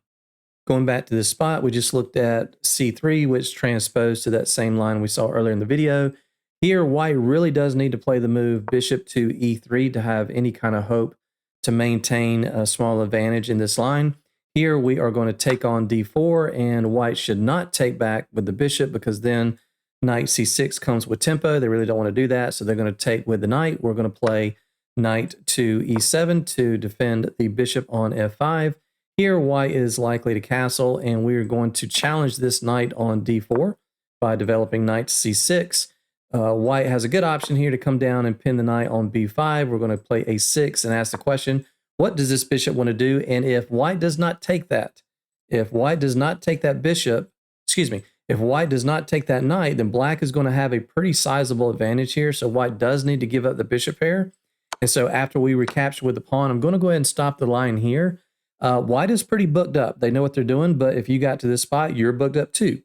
So white does have a decent advantage, but to keep it, they have to play one of these next two moves. They have to push on the flank with either c4 or b4. Otherwise, it's going to be a pretty neutral position. Obviously, black wants to play our normal c5, and this actually is going to be a position where either black is going to delay castling for quite a while or may not castle at all. So you need to be prepared and be okay with not castling in a lot of these Caro-Kann lines. And I have that as one of my the bottom bullet point there for the notes. So the engine says this is plus 0.3, small advantage for white. All right, all the way back to the beginning with bishop to f5. We have taken a look at bishop to d3. We just finished up knight to f3. Let's take a look at bishop to e2, and I'm going to spend about 11.3 seconds on this. We're going to continue with e6. The best option for white is to develop knight to f3, and guess what? We transpose to the same lines that we just looked at with bishop to e3 and c3. Everything else applies. The end. And that takes us to my personal arch rival, my nemesis, my kryptonite in the bishop f5 advanced line, and that is g4. Guys, I struggled for so long and so hard against this move. In fact, when I got above the 2000 level, I stopped playing bishop f5 in the advanced variation of the Caro-Kann for a while because of this one move. You're not going to see it at the lower levels, but for you intermediate and advanced players, you will see it. And it happens often enough. I'm going to highlight this as a priority critical line for us because you need to know exactly what to do. Otherwise, you're going to get blown off the board. So the engine actually suggests bishop to e4, which I don't really understand. I gave that up a long time ago. White simply plays f3, and you got to go backwards. But here's the kicker. Again, you're not going to see this at the lower levels, but if white knows what they're doing, e6, yikes. And guys, you are going to hate your position. If you take this, they're going to push h4. You have to play h5, and it's still very, very hard and messy to play. But if you play h6, they push h5, you drop the bishop back, they play bishop d3, you take, they take. Good night, ladies and gentlemen. How are you stopping queen to g6? Check. There is nothing you can do here. You might as well just go ahead and press the resign button. So yeah, that's just a disgusting line. So you cannot, absolutely cannot do that. If we go back to the original g4 push, if you immediately drop the bishop back to g6, it doesn't help. They still play e6, and we run into the same kinds of ideas. It's just very, very difficult to play. And so I'm looking at this for so long, and I'm like, after they play g4, I have to drop the bishop back. This is the only way to play against this until Yoda came along and said, No, there is another. thank goodness there is another way, and I finally discovered that the other way is to drop the bishop back to d7. This is a very counterintuitive move because we're moving the same piece twice. Why would we move it out and turn around and tuck our tail and run back to the d7 square? But if you think about it, it makes a lot of sense because now this pawn on g4 looks silly. And I love this. I've had a lot of success with this because we are baiting white to make some mistakes here. If they're not careful and they don't know what to do, they can get their pawns overextended. They can get into a lot of trouble here. So a lot of times what you'll see white play here is to simply try to launch a pawn storm by playing f4. Well, the general rule in chess is whichever side of the board your opponent attacks on, you attack on the opposite. So if your opponent attacks in the center, you attack on the flank. If your opponent attacks on the flank, you attack in the center. So what is our opponent doing? They're attacking on the flank. So what do? You betcha, our good old buddy pushing c5. White has 3 different moves here that you might see, but that might provoke them to make a mistake by pushing f5, just trying to launch a pawn storm down this side of the board. Well, we're going to simply develop knight to c6, attacking d4. And if they defend that with a move like c3, we're going to hit them with h5. Boom. And believe it or not, guys, white is completely lost here. Now, we're attacking on the flank and we're attacking in the center. Obviously, they can't play h3 because we take, and they can't take because that's pinned to the rook. We're threatening to take this. We're threatening to take here and here. And white has completely overextended themselves. And the engine says this is minus 1.6. Okay, let's say that white doesn't make a mistake by pushing f5. Let's say they play a more logical move, bishop to e3, adding more support to d4. Now, I'm going to show you a pretty long, extended example line here, but this is going to show how white can get into a lot of trouble with these overextended positions. So here we're going to simply take on d4, and the best move for white is to actually take back with the queen, and that is attacking the d5 pawn, but the g4 pawn is hanging, so we're going to snap that up. Let's say that white develops knight to c3. We're going to play our normal e6 and develop.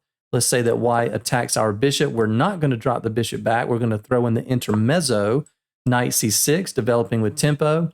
White can come down here and pin that with bishop to b5. We're going to drop our bishop back to f5. And white is going to end up castling long here. And after that, we're going to play knight G to E7 to defend the knight on C6. Let's say that white develops their knight to E2. We're going to ask the question, what does this bishop want to do? And I'm going to stop the line here. That's kind of a long line. But again, white, guys, is completely lost. I mean, they are, again, overextended, but they either have to give up the queen here or they have to give up the bishop pair. Because if they back the bishop up, then we're simply going to push b5 and their bishop is hanging and their queen is hanging. So they either have to give up the bishop here and we take back again, hitting them with tempo. And black is easily going to be able to attack on the queen side with this king castled on the long side of the board. And this is going to be a situation where black will probably not castle because you are castling into a semi-open G file. But white is actually toast here. We've got a tremendous grip on this F5 square. And whatever piece, bishop, or if a knight comes here, this is going to be the decisive key factor here. So the engine does not like white's position and says that this is minus 2.1. Good luck, white. Okay, so after we push C5, we've looked at the mistake with F5. We looked at bishop to E3, which led to a terrible position. Let's say that white develops knight to C3. So this is a cool line. We're going to develop knight to C6, put some pressure on D4. Let's say that they take that. We're going to play our normal E6. Let's say that white develops bishop to E3 to support the pawn on C5. And I'm going to give you guys an opportunity to pause the video. What would you play here as black? Pause now. Yes, sir. So tactics, recognition, and a middle game strategy both wrapped up into one move here. I'll give you a hint if you didn't find it the first time, if you want to pause the video again. Do you see any unprotected pieces? Yes, we do. We have the rooks in the corner, right? It's like, oh, there's no way to get to these rooks, right? Try again. The rook is a 0-0. This rook is a 0-0. Middle game strategy number 7, positional sacrifices. We have the amazing clearance sacrifice, D4. Boom. Huh? We're forking the bishop and the knight. Check it out. So takes, we sacrifice the knight. Queen takes, and this push clears the diagonal for bishop to C6, hitting the rook, and it is good night, white. There's no way to defend this rook. I should point out just real quick that if there is an exchange here, black cannot take back with the rook, as bishop here would be very, very annoying because that would pin the king. So we do have to take back with the king so that if bishop comes here, we can, of course, take the rook. But there's nothing to do here. I mean, white can throw the knight in front. We'll just snap that off. And what a really cool line. I haven't had a chance to show you guys too many traps in the Caro-Kann. We're just trying to reach equality here, but that's a really cool trap. So, yeah, so the engine says this is minus 2.8, and white is ready for another game. Okay, so let's go all the way back to after they pushed G4 and we dropped the bishop back to D7. All of those lines were when they push F4, which by far is the move you're going to see the most often. They might try bishop to D3. They can't develop the knight because obviously that just drops the pawn. So let me show you this line real quick. If they do play bishop to D3, we are going to... You guys are probably sick of seeing that by now, but that's good. That's what I want. I want you guys to see that so often that you'll never question whether or not this is a good move in these lines. All right, so we push C5, and then from here, white will probably take, and then we will continue with our normal E6 move, and then from here, they can develop bishop to E3 to protect the C5 pawn, and then we are going to play queen to C7. We haven't seen this too terribly often, but now we're attacking both pawns, and one of these two guys are going to fall. We got two attackers here, and we're also attacking E5. So black has immediately neutralized, and there's nothing else to talk about in this position. And the engine says this is triple zeros across the board. So I am pleased to be able to offer you guys several different alternative lines. After white plays this very annoying G4 move when our bishop is on F5, you simply drop it back to D7, and you shouldn't have any problems. All the way back to the start. So we have taken a look at bishop to D3. We looked at knight F3. We've looked at bishop to E2. We just got through looking at G4. The next thing we want to tackle is knight to E2. which is a very counterintuitive move. Why is the knight going to e2? What's all that about? Well, simply the knight wants to reroute to g3 to put pressure on the bishop. So no problem. We are going to continue with our normal e6 move. We're going to allow white to get their knight to g3. We're simply going to drop the bishop back. And from here, they really, really, really want that bishop. So they're going to push h4. We cannot allow that. We're going to stop them in their tracks with h5. And then from here, white can play a couple of different things. They can play bishop to e2 or bishop to d3. Let's look at bishop to d3 first. We know what to do. We don't blink. We don't hesitate. We take that every single time. Now, you might think that white is just going to recapture with the queen. This would actually be a positional mistake. If white does that, black will be up half a pawn. So surprisingly, the correct engine move, the top engine move to keep equality, is actually to take with the c-pawn. And I have actually seen this a decent bit at my level. So here, we do kind of need to know what to do. The correct move is to play queen to b6. Why is queen b6 very important here? Well, obviously, we're putting pressure on d4, but we don't want to allow white to play bishop to e3. They cannot play this move here to defend d4 because that's going to drop b2. So this is kind of like a London system type move, queen to b6, putting pressure here and here. So if white plays the correct move, which is to drop the knight back to e2 to support d4, then we are simply going to reroute this knight to the f5 square because their knight is not on g3 anymore, and black is going to have a very nice game. In fact, the engine says that in this position, this is minus 0.2 due to the superior pawn structure and white having double pawns. Going back to this spot, we just looked at bishop to d3. This is already a very pleasant position for black if white does play bishop to e2, trying to put some pressure here. This is a bit of an amateur move. This is not very good. Black is already doing very, very well here. And guess what we play? Notice how I'm making them shorter and shorter. I'm trying to make it like a subliminal message. So this looks nice, but it just doesn't work. Takes, play g6, take on h4. This is just absolutely horrendous for white. It's borderline losing already for white, so white can't really do that. So after we play c5, they might try to play something like c3, and then we're going to develop knight to c6. And here, if they played bishop to e2, then they're likely going to simply just castle and not even see that the h4 pawn is hanging. And we actually don't even need to take this. We can just take, and queen to b6 is even strong because we're double attacking d4 and we're hitting b2. So leaving that hanging, we can maybe come back and get this some other time. But yeah, this is really, really bad. This is winning for black. The engine says this is minus 1.5.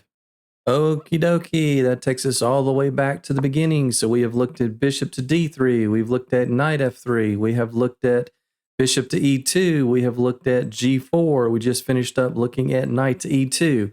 And now that takes us to this bad boy right here, h4. Buckle up.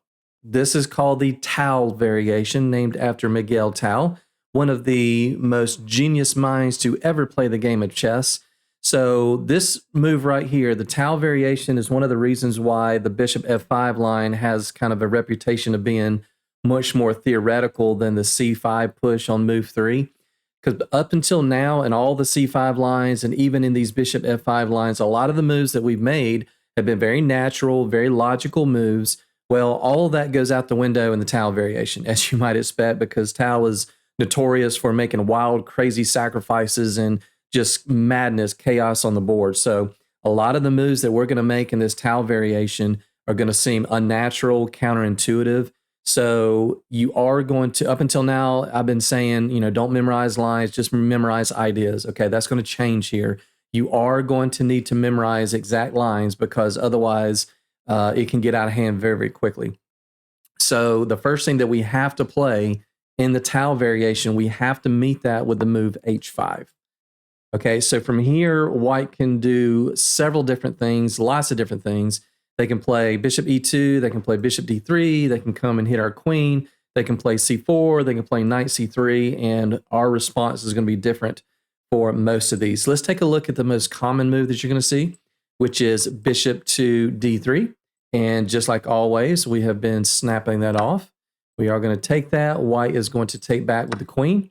And then from here, we need to play the move e6. Again, nothing too crazy so far. And now from here, white can do a couple of different things. They can develop knight to f3. They may come down here and attack our queen. This is the move that I see the most often at my level, 21, 2200 level. I see this a ton. So let's go ahead and check that one out first. So bishop down to g5, attacking our queen. So again, kind of like a London system type move. Bishop to f4. They've abandoned the protection of the b2 square. So we're going to play a logical move. Queen to b6.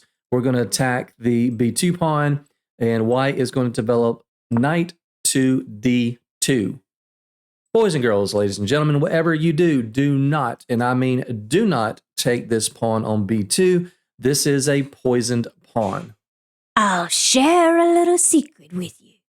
This is no ordinary pawn. It's a magic hanging pawn. A free pawn? Yes.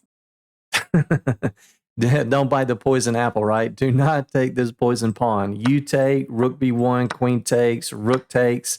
You develop something, they develop their knight, you give a check. They don't even care about this rook. They sacrifice it. Queen takes, your queen's in a different country. They play queen b3, threatening this. You develop your knight. They sack the second rook. You take, queen b7 check, king down, they take, and this is a checkmate in 5 moves. A mate in 5? Yep, so no taking b2. So instead we play, our old buddy c5 push. And then from here, for white to keep any kind of advantage, they have to play this kind of unusual move c4. So we have a little box of pawns here, maximum tension in the center of the board. So what do we play here now? Yep, of course, now we're going to take the poison apple, right? I told you guys there's a lot of weird stuff going on in this Tal variation. You might say, wait a minute, what's the difference? Well, the difference now is because when we push c5, now if they go rook b1, the d4 pawn is hanging. We would just take this with our queen. So white can't do that.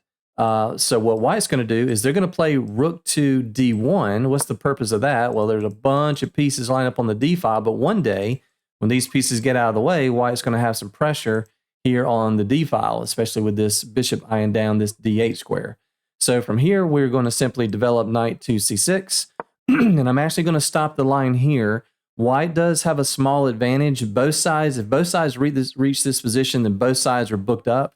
So the idea here with knight to c6 is we want to get this knight to b4 to put some pressure on the queen. We're going to check the king with knight to c2. We're then going to turn around and take the d4 pawn with our knight. And then eventually at some point, we are going to play bishop to e7, try to trade this off, try to unwind, and try to castle short. But it is a little bit of madness, some chaos here in the center of the board.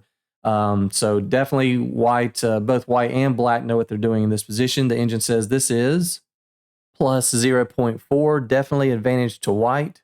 And this is the best way for white to play the Tal variation. And back to this spot. So instead of bishop g5 immediately hitting our queen, forcing our queen to b6 in this poison pawn variation, let's say that white just simply develops knight to f3. What do we do here? Yes, so c5, and now bishop to g5 hitting our queen, and now our queen actually goes to a5 check. So after the check, white can do a couple of different things. If they block with the pawn, then we simply drop our queen back to a6 and offer a trade of queens, and black has immediately neutralized. If they don't offer a trade of queens, then white will not be able to castle short, so white doesn't really want to do that. So the main move you'll see here is simply knight B to d2. We're going to develop knight to c6 like we normally might. Let's say that white castles, and then from here we're going to take on d4. And this is kind of a unique situation because it is actually best for white not to take that pawn. And so at the lower levels, it's very unlikely that white will play the two correct moves here. But the best move for white is to either play rook A to c1 or play knight to b3. And again, those moves are kind of hard to see. But if the knight comes to b3, then we'll drop our queen back to b6. We'll play bishop to e7. and white does have a small advantage. If white does not play one of these two moves, then black immediately equalizes. So if white does play one of these two moves, the engine says this is plus 0.3. All right, all the way back to the start, bishop f5, they play h4, the Tal variation. I forgot to do this a moment ago. I'm going to go ahead and highlight this. This is one of our priority critical lines that you definitely need to know what to do here. And of course, we said we're going to meet that with h5. We just took a look at bishop to d3. I'm going to show you the second most common line that I personally face, and that is the immediate bishop to g5, pinning the e-pawn.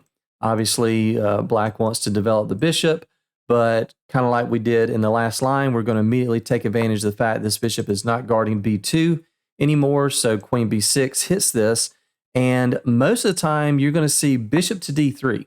So obviously we don't have time to take that. Our bishop is hanging. Now, if you're playing a beginner that is maybe kicking the tires with this, maybe they've seen some YouTube short or a quick video on this, it looks a little bit risky, and on the surface it looks like if we take this pawn, they take our bishop, and it looks like a free bishop because the two queens are in tension, but we actually do have the green light to take this. So we are going to take d4, and if they take our bishop on f5, then we have the immediate recapture on e5. Now, this would be a beginner type move. The correct move at this spot, once we take, is for them to insert this intermezzo knight to f3 to hit our queen. I'll show you that line here in just a minute. But if you have somebody, a lower rated player, that doesn't realize that this does not win a bishop, we are simply going to take the e5 pawn, and now we're going to get the bishop back, and we're going to get it back with interest. So the best move for white here is to block the check with the knight, but then we take the bishop here, and this is going to be a pretty interesting line. So from here, the best move for white is to develop knight to c3.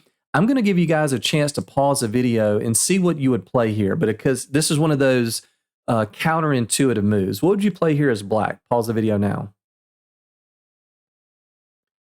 Okay, so the good news about this Tal variation is white doesn't have any pawns in the center of the board. So when your opponent doesn't lay claim to the center, we need to lay claim. We're going to play f6. Nope, not bishop f6. We're going to play f6. And we always say, don't move your f-pawn, right? Because that weakens the diagonal. We haven't even castled yet. But the point of f6 is going to reveal itself here in just a second. The bishop is going to retreat probably back to d2. And now, bam, e5 comes. And look at this, guys. This is like a complete fortress of pawns. And we have complete control of the center. They do have a few pieces that are developed. But believe it or not, white is absolutely crushed here, absolutely crushed. We have easy development. We're going to be able to get our pieces into the center. We're going to be able to castle on either side, but it's all about this pawn structure, right? So the engine agrees, and the engine says this is minus 3.5 because black is up 2 pawns, and they are both central pawns because our queen was able to pick up, when we picked up the d4 pawn, white made this blunder by taking our bishop. We dropped back and we picked up both of their E and their D pawns, and we were able to push in the center. So definitely game over here for white.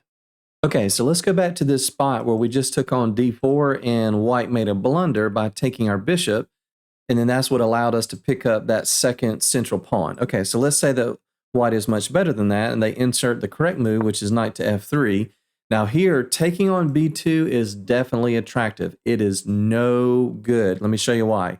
We take b2, they take our bishop, we take their rook, and e6. And guys, you will absolutely hate your position. You will hate it.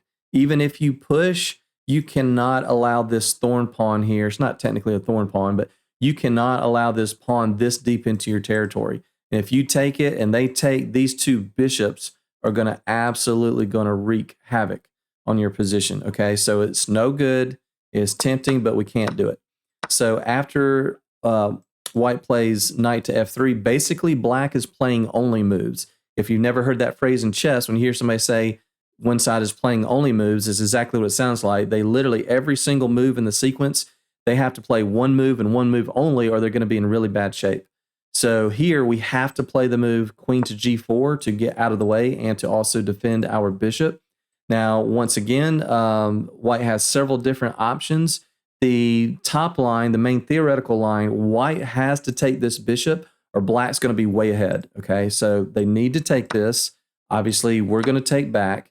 And then from here, white can do a couple of different things, but the correct move is to play c4. And you can see, guys, it's just chaos. These lines are it's just madness. Okay, so if they push c4, all right, we're not going to take that. We're going to play queen to e4 check.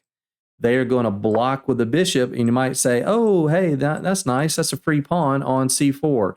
Nope. You take that pawn. Once again, they play e6, and it's total anarchy, okay? So we have to be very, very precise here. We're not going to take this free pawn. We're going to push e6 ourselves so that they cannot push e6 and completely wreck our structure. So from here, they are going to take our d pawn. You might think taking back with one of these pawns is correct, but no. Once again, we're going to play a very counterintuitive move. We're going to take with the queen. And we would love to get the queens off the board. And I'm actually going to stop the line here. Obviously white can take this. They can castle. They can do some other stuff. But we have kind of clarified the center here. And now we can kind of breathe a sigh of relief that our king is fairly safe. We can reroute the knight to f5. We can think about castling. We would love to trade queens. And we're okay here. So again, that's a very specific line, but you need to memorize each one of those moves. So we have equalized, and the engine says this is minus 0.2. So black is up a pawn, but is still very scary. White is ahead in development. So black needs to develop quickly here. So let's go back to this spot, and here's where I said white needs to be accurate. They have to take this bishop, or otherwise they're going to be in bad shape. So they took, and then we took. And here we said that white needs to play c4. Let's look at what happens if they don't play c4. Let's say that white just castles here. Well, this is a pretty big mistake because now we get to play the same move that we just saw a moment ago, another very counterintuitive move. Once again, we have this f6 push, but now there's a pawn on e5. So after we push, then white really needs to take this. We're going to take back towards the center. We're going to take back with our g pawn. The bishop needs to go somewhere, most likely back to, say, e3. And it looks like e5 is devastating, and it is. e5 is a very, very good move. But once again, we need to be very precise and accurate here. We don't want them to play that c4 move, so we're going to insert queen g4. And the queen is very, very safe on this square unless white wants to trade queens, which they don't want to do. And now this stops c4 because we can just take it. And then on the next move, they cannot stop it. We're going to play e5, and white is absolutely demolished. White can try queen to d4 here, but doesn't really help, doesn't really stop us from playing e5. We're just going to push anyway. They take, we take, knight back, we take on h4, they kick our rook away. We drop it back to h7, not all the way back to h8, because maybe one day we want to, after we develop, we want to castle long and double on the H file, and white is completely busted here. And the engine says this is minus 3.4, completely winning for black. Going back to this same spot where we said white really needs to take this bishop, and then they really need to play c4. Let me show you a line where white does not take the bishop. Let's just say that they castle. Well, this is pretty bad because now we're going to do what we normally do when those bishops are staring at each other. We're going to snap off the light squared bishop, and white's going to take back with the queen. We're going to play e6, which is a normal move for us. And here, white has a couple of moves. They can go queen b3. They can just develop the knight. If they do develop the knight, then we're simply going to develop bishop to e7. And white is hurting here pretty bad. If they take that and allow us to take and reroute this knight to f5, then that's GG. Good game. That's all she wrote for white. If they don't trade bishops, then of course, then we can take here. And if they take with the knight, then this pawn falls. If they go knight to h2, kicking our queen, we just go queen to b4. And black is doing very, very well here. And the engine says this is minus 0.7, healthy advantage for black. Okay, back to this spot where I said white had two moves, maybe develop the knight to d2 that we just looked at, or queen to b3, hitting our b7 pawn. Let me show you what to do after queen b3. We're going to get right in the way of that path. We're going to offer a trade of queens. White does not want to take that, so they're going to go queen to d3, and that is a free pawn on b2, so we're simply going to take that. I'll share a secret with you. I'm not going to show you that same full clip again. That is a poison pawn. Why is that a poison pawn? Because white plays c4. If you take the rook, they take, and it does not matter which pawn you take back with. They play queen to b3, and your queen is trapped. And on the next move, one of these moves are coming, and your queen is trapped. She might say, okay, well, I don't really want to take the rook first. Maybe I should get rid of this pawn. Yeah, let's just go ahead and take that pawn.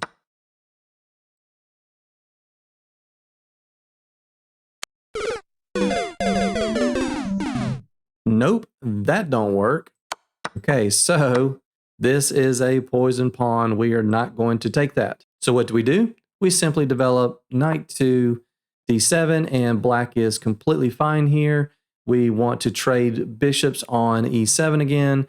And all of these lines that I've shown you guys, we just have a superior pawn position because we took this d4 pawn several moves ago. So anything basically from this point, if you're not blundering, if we're making good, precise moves, black is always going to have an advantage here. And the engine says this is minus 1.5, exactly winning for black. So let's go back to the starting position of the Tal variation. We have looked at bishop to d3. We just finished up bishop to g5.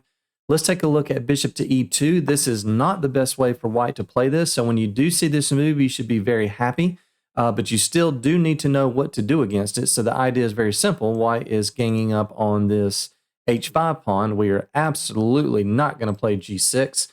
We're going to continue with our normal move, which is e6. And if white takes this in this position, it's actually -1 for black. It is no good because they will take, we will push c5. We will have pressure if the bishop moves away. Then we'll have pressure on h4. We'll get that back. We'll be attacking in the center, and white's position will already start to crumble. So they can't really do that. So the correct move for white to play here is actually g3. We are still going to play our c5. I'm going to give you guys a break from the subliminal message. We are going to play our normal c5 move here. And now if they take this, this is very, very, very greedy, okay? So we're going to take on d4, and then here, what does white do? Well, if they take here, then that drops the bishop. So if they try to push here with g4, we're going to simply play bishop to e4, hitting the rook. And now if they play f3, we're going to drop our bishop all the way back to h7, and white is in big, big trouble here. Black is threatening to trap the bishop with g6. Queen takes, knight c6 comes with tempo, hitting e5, hitting everything. So white needs to play g5 to give their bishop an escape square. But here we're simply going to play queen to c7. We're hitting e5. We are double attacking c2 with a discovered attack on the light bishop. And white is absolutely blown off the board here. Engine says this is -3.3. See you next game, white. Back to the start of the Tal. We've seen bishop d3, bishop g5. We just finished up bishop to e2. Two more lines I need to show you very quickly. And the next one is c4, which is one of the top engine recommendations for white, although it's really not that testing or challenging. And I'm only going to show you one line here because the idea behind what black needs to do here is very easy to understand. Because they pushed c4 and they've already advanced the e-pawn, this is now a backwards pawn on d4. So we're going to try to pile up against this guy. So what we're going to do is play our normal e6 move. If they ever push this, that is no good. We just start our normal undermining operation, so they cannot push c5 there. Let's just say they develop knight to c3. And now here we're going to play another kind of a counterintuitive move. We're actually going to take that. We're going to take the c4 pawn. Why? Well, because now the d4 pawn is wide open. So after white takes this, we're going to develop knight to d7. And we have ideas of bishop to e7 if the bishop ever comes down here. Bishop e7, queen to b6 to put pressure on d4. Maybe even rerouting our knight to b6 to attack the bishop, or maybe even plopping the knight on this nice d5 outpost. And if white ever exchanges and we take back, we'll have a very, very healthy pawn structure. And white will have this very, very weak d4 pawn that will be backwards for the rest of the game. So I'm actually going to stop the line here. After knight to d7, black is already completely neutralized. and should have a nice, easy game from here. Engine says this is triple zeros across the board. All right, guys, the last line that I'm going to show you under the Tal variation, we've seen bishop d3, we've seen bishop g5, we've seen bishop to e2, we just checked out c4. The last thing I'm going to show you is knight to c3. The best way to remember this in the Tal variation, when they hit you with h4 and we meet that with h5, if on the very next move, if white plays any move on the C file, that's a very unambitious way for white to play. We just saw that C4 doesn't really lead to much. Knight C3 is going to be the same thing. I'm not even going to show you any lines with C3 because even though that is playable, because it just leads to a very passive position. We're just going to play our normal E6, push, all the same stuff we normally do. And if you're playing the Tal variation, white needs to be aggressive with one of these moves that I showed you at the beginning. So I'm not even going to bother with C3. All right, so knight to F3, again, it doesn't really do too much. We're going to play E6 like we've been playing. They could play bishop to G5, hitting the queen, and we're going to play our normal queen to B6. And let's say from here that white, they got a couple of moves. I mean, the top move would be knight to A4 to hit the queen. If they play bishop to d3 here, that will be similar to what we saw in one of the other lines. That simply just drops a pawn. You take the d4 pawn, they take here, you take here. The only difference is in the other line we looked at, there wasn't a bishop on g5.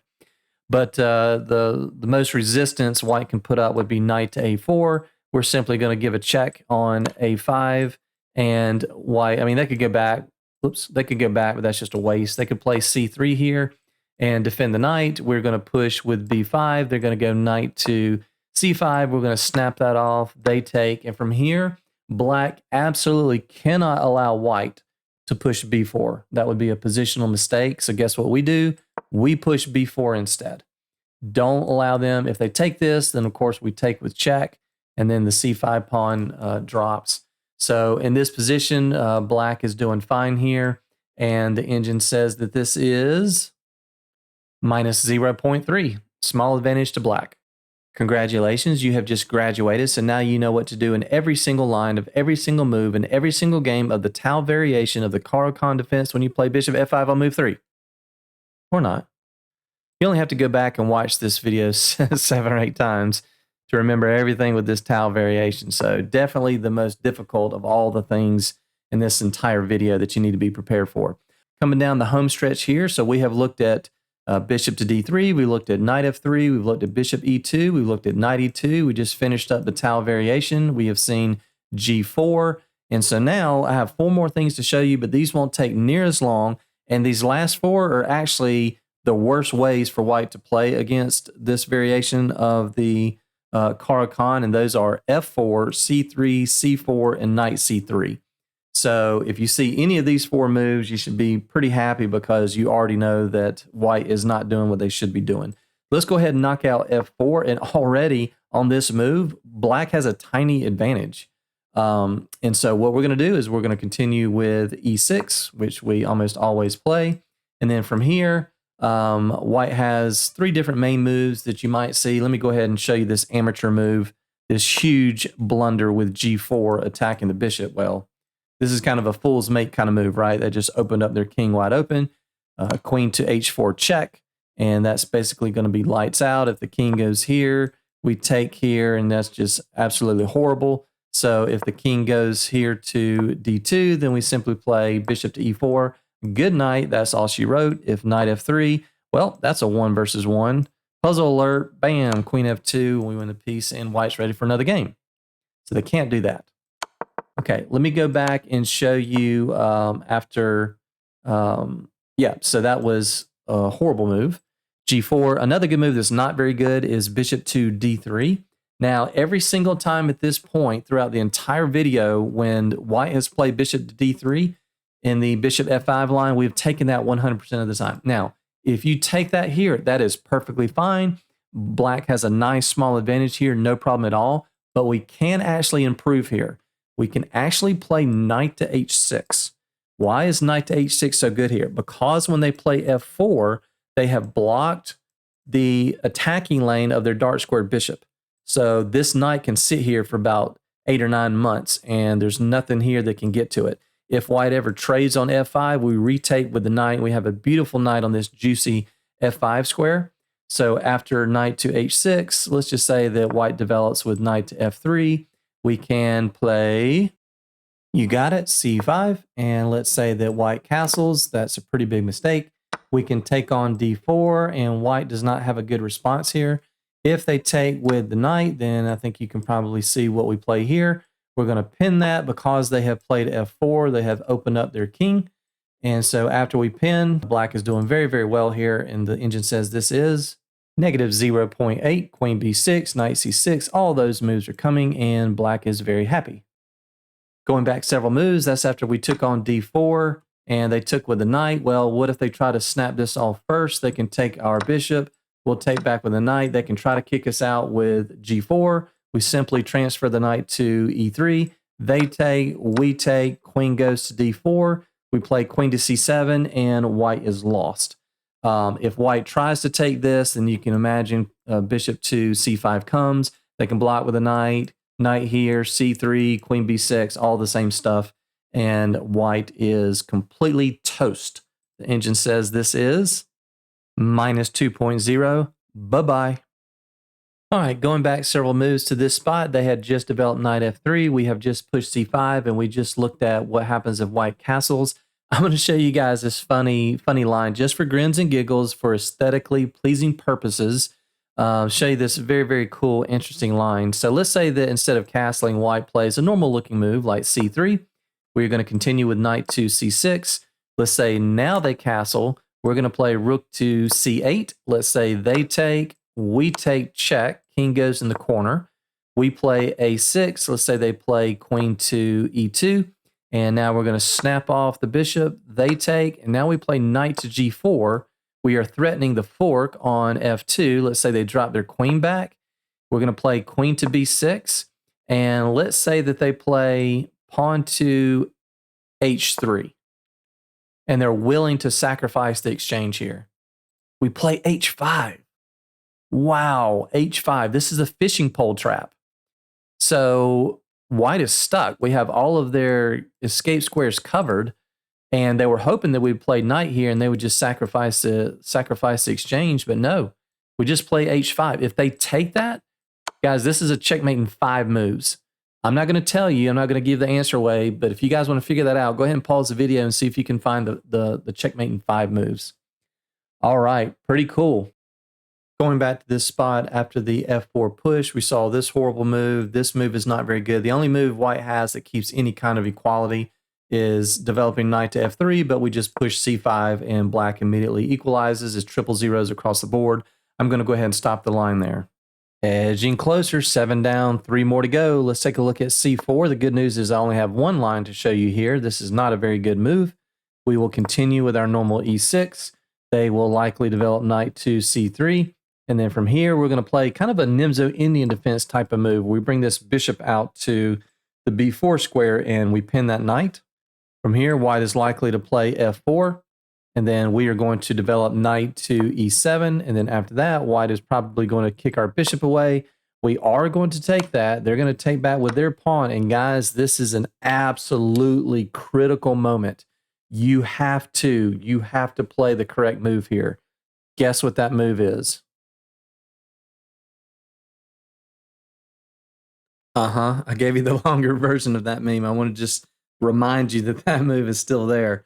We need to play c5. If we don't play c5, white's going to play c5. And they're going to have potentially a semi-open b file to play with, and you're not going to like your position as much. It actually still is okay for black, but if you play this move, then white's in pretty big trouble.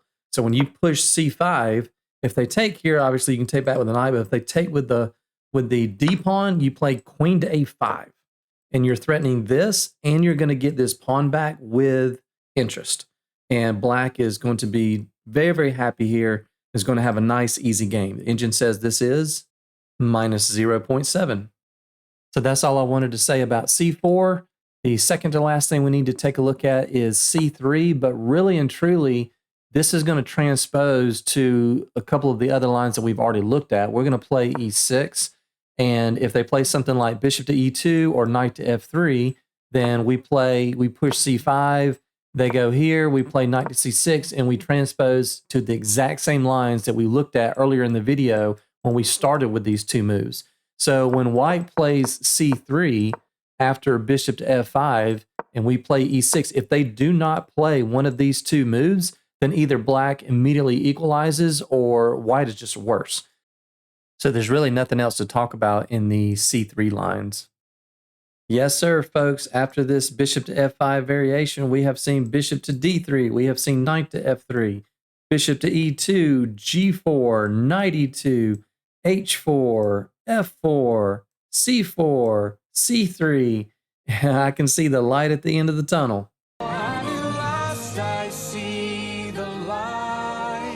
So let's wrap up with knight to c3. I'm only going to show you one line in this variation because after we get through the first several moves, we are going to transpose to some of the other positions and ideas that we've already seen before in the video. So we're going to play e6 here. And if white develops their knight to f3, this is the first time that we've seen both knights on c3 and f3 this early in the game. And we are going to waste a tempo, and we're going to, well, not waste a tempo, but we are going to spin a move playing bishop to g4 to pin that knight. We've seen this concept before. Let's say they get out of the pin with bishop to e2. We are going to, for the very last time, all day long, baby, push c5. Let's say that they come down and attack our queen with bishop to g5. We're going to block that with bishop to e7. Let's say that they take that. We take back, and it looks like this is a free pawn on c5, but you cannot go wrong pushing c5. They take. The knight is defending e5. We're going to snap off that defender, take the knight. They take back, and we've seen this before whenever we've had these split pawns. Knight to d7, and they cannot defend both of these at the same time, and black is perfectly fine. Black should have a nice easy game from here, and the engine says this is minus 0.5. Black is up half a pawn if queen to d4, knight to d6, and everything is hit. We did it, guys. Well done, well done. If you made it this far into the video, that is absolutely fantastic, and you should feel like this.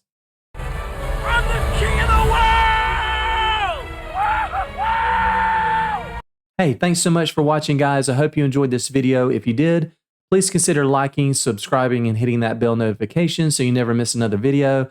I know it was a lot, maybe a little intimidating, especially if you watched the full 2 hours, but hopefully you saw the same patterns, sequences of moves, concepts, and ideas over and over, like that c5 push and the bishop f5 lines. Hopefully that sticks with you in your games. Please let me know down in the comments below if you were able to use these in your own games. And I look forward to the next one with you guys. We'll talk about in part 3, the classical variation of the Caro-Kann defense for black. Take care, guys.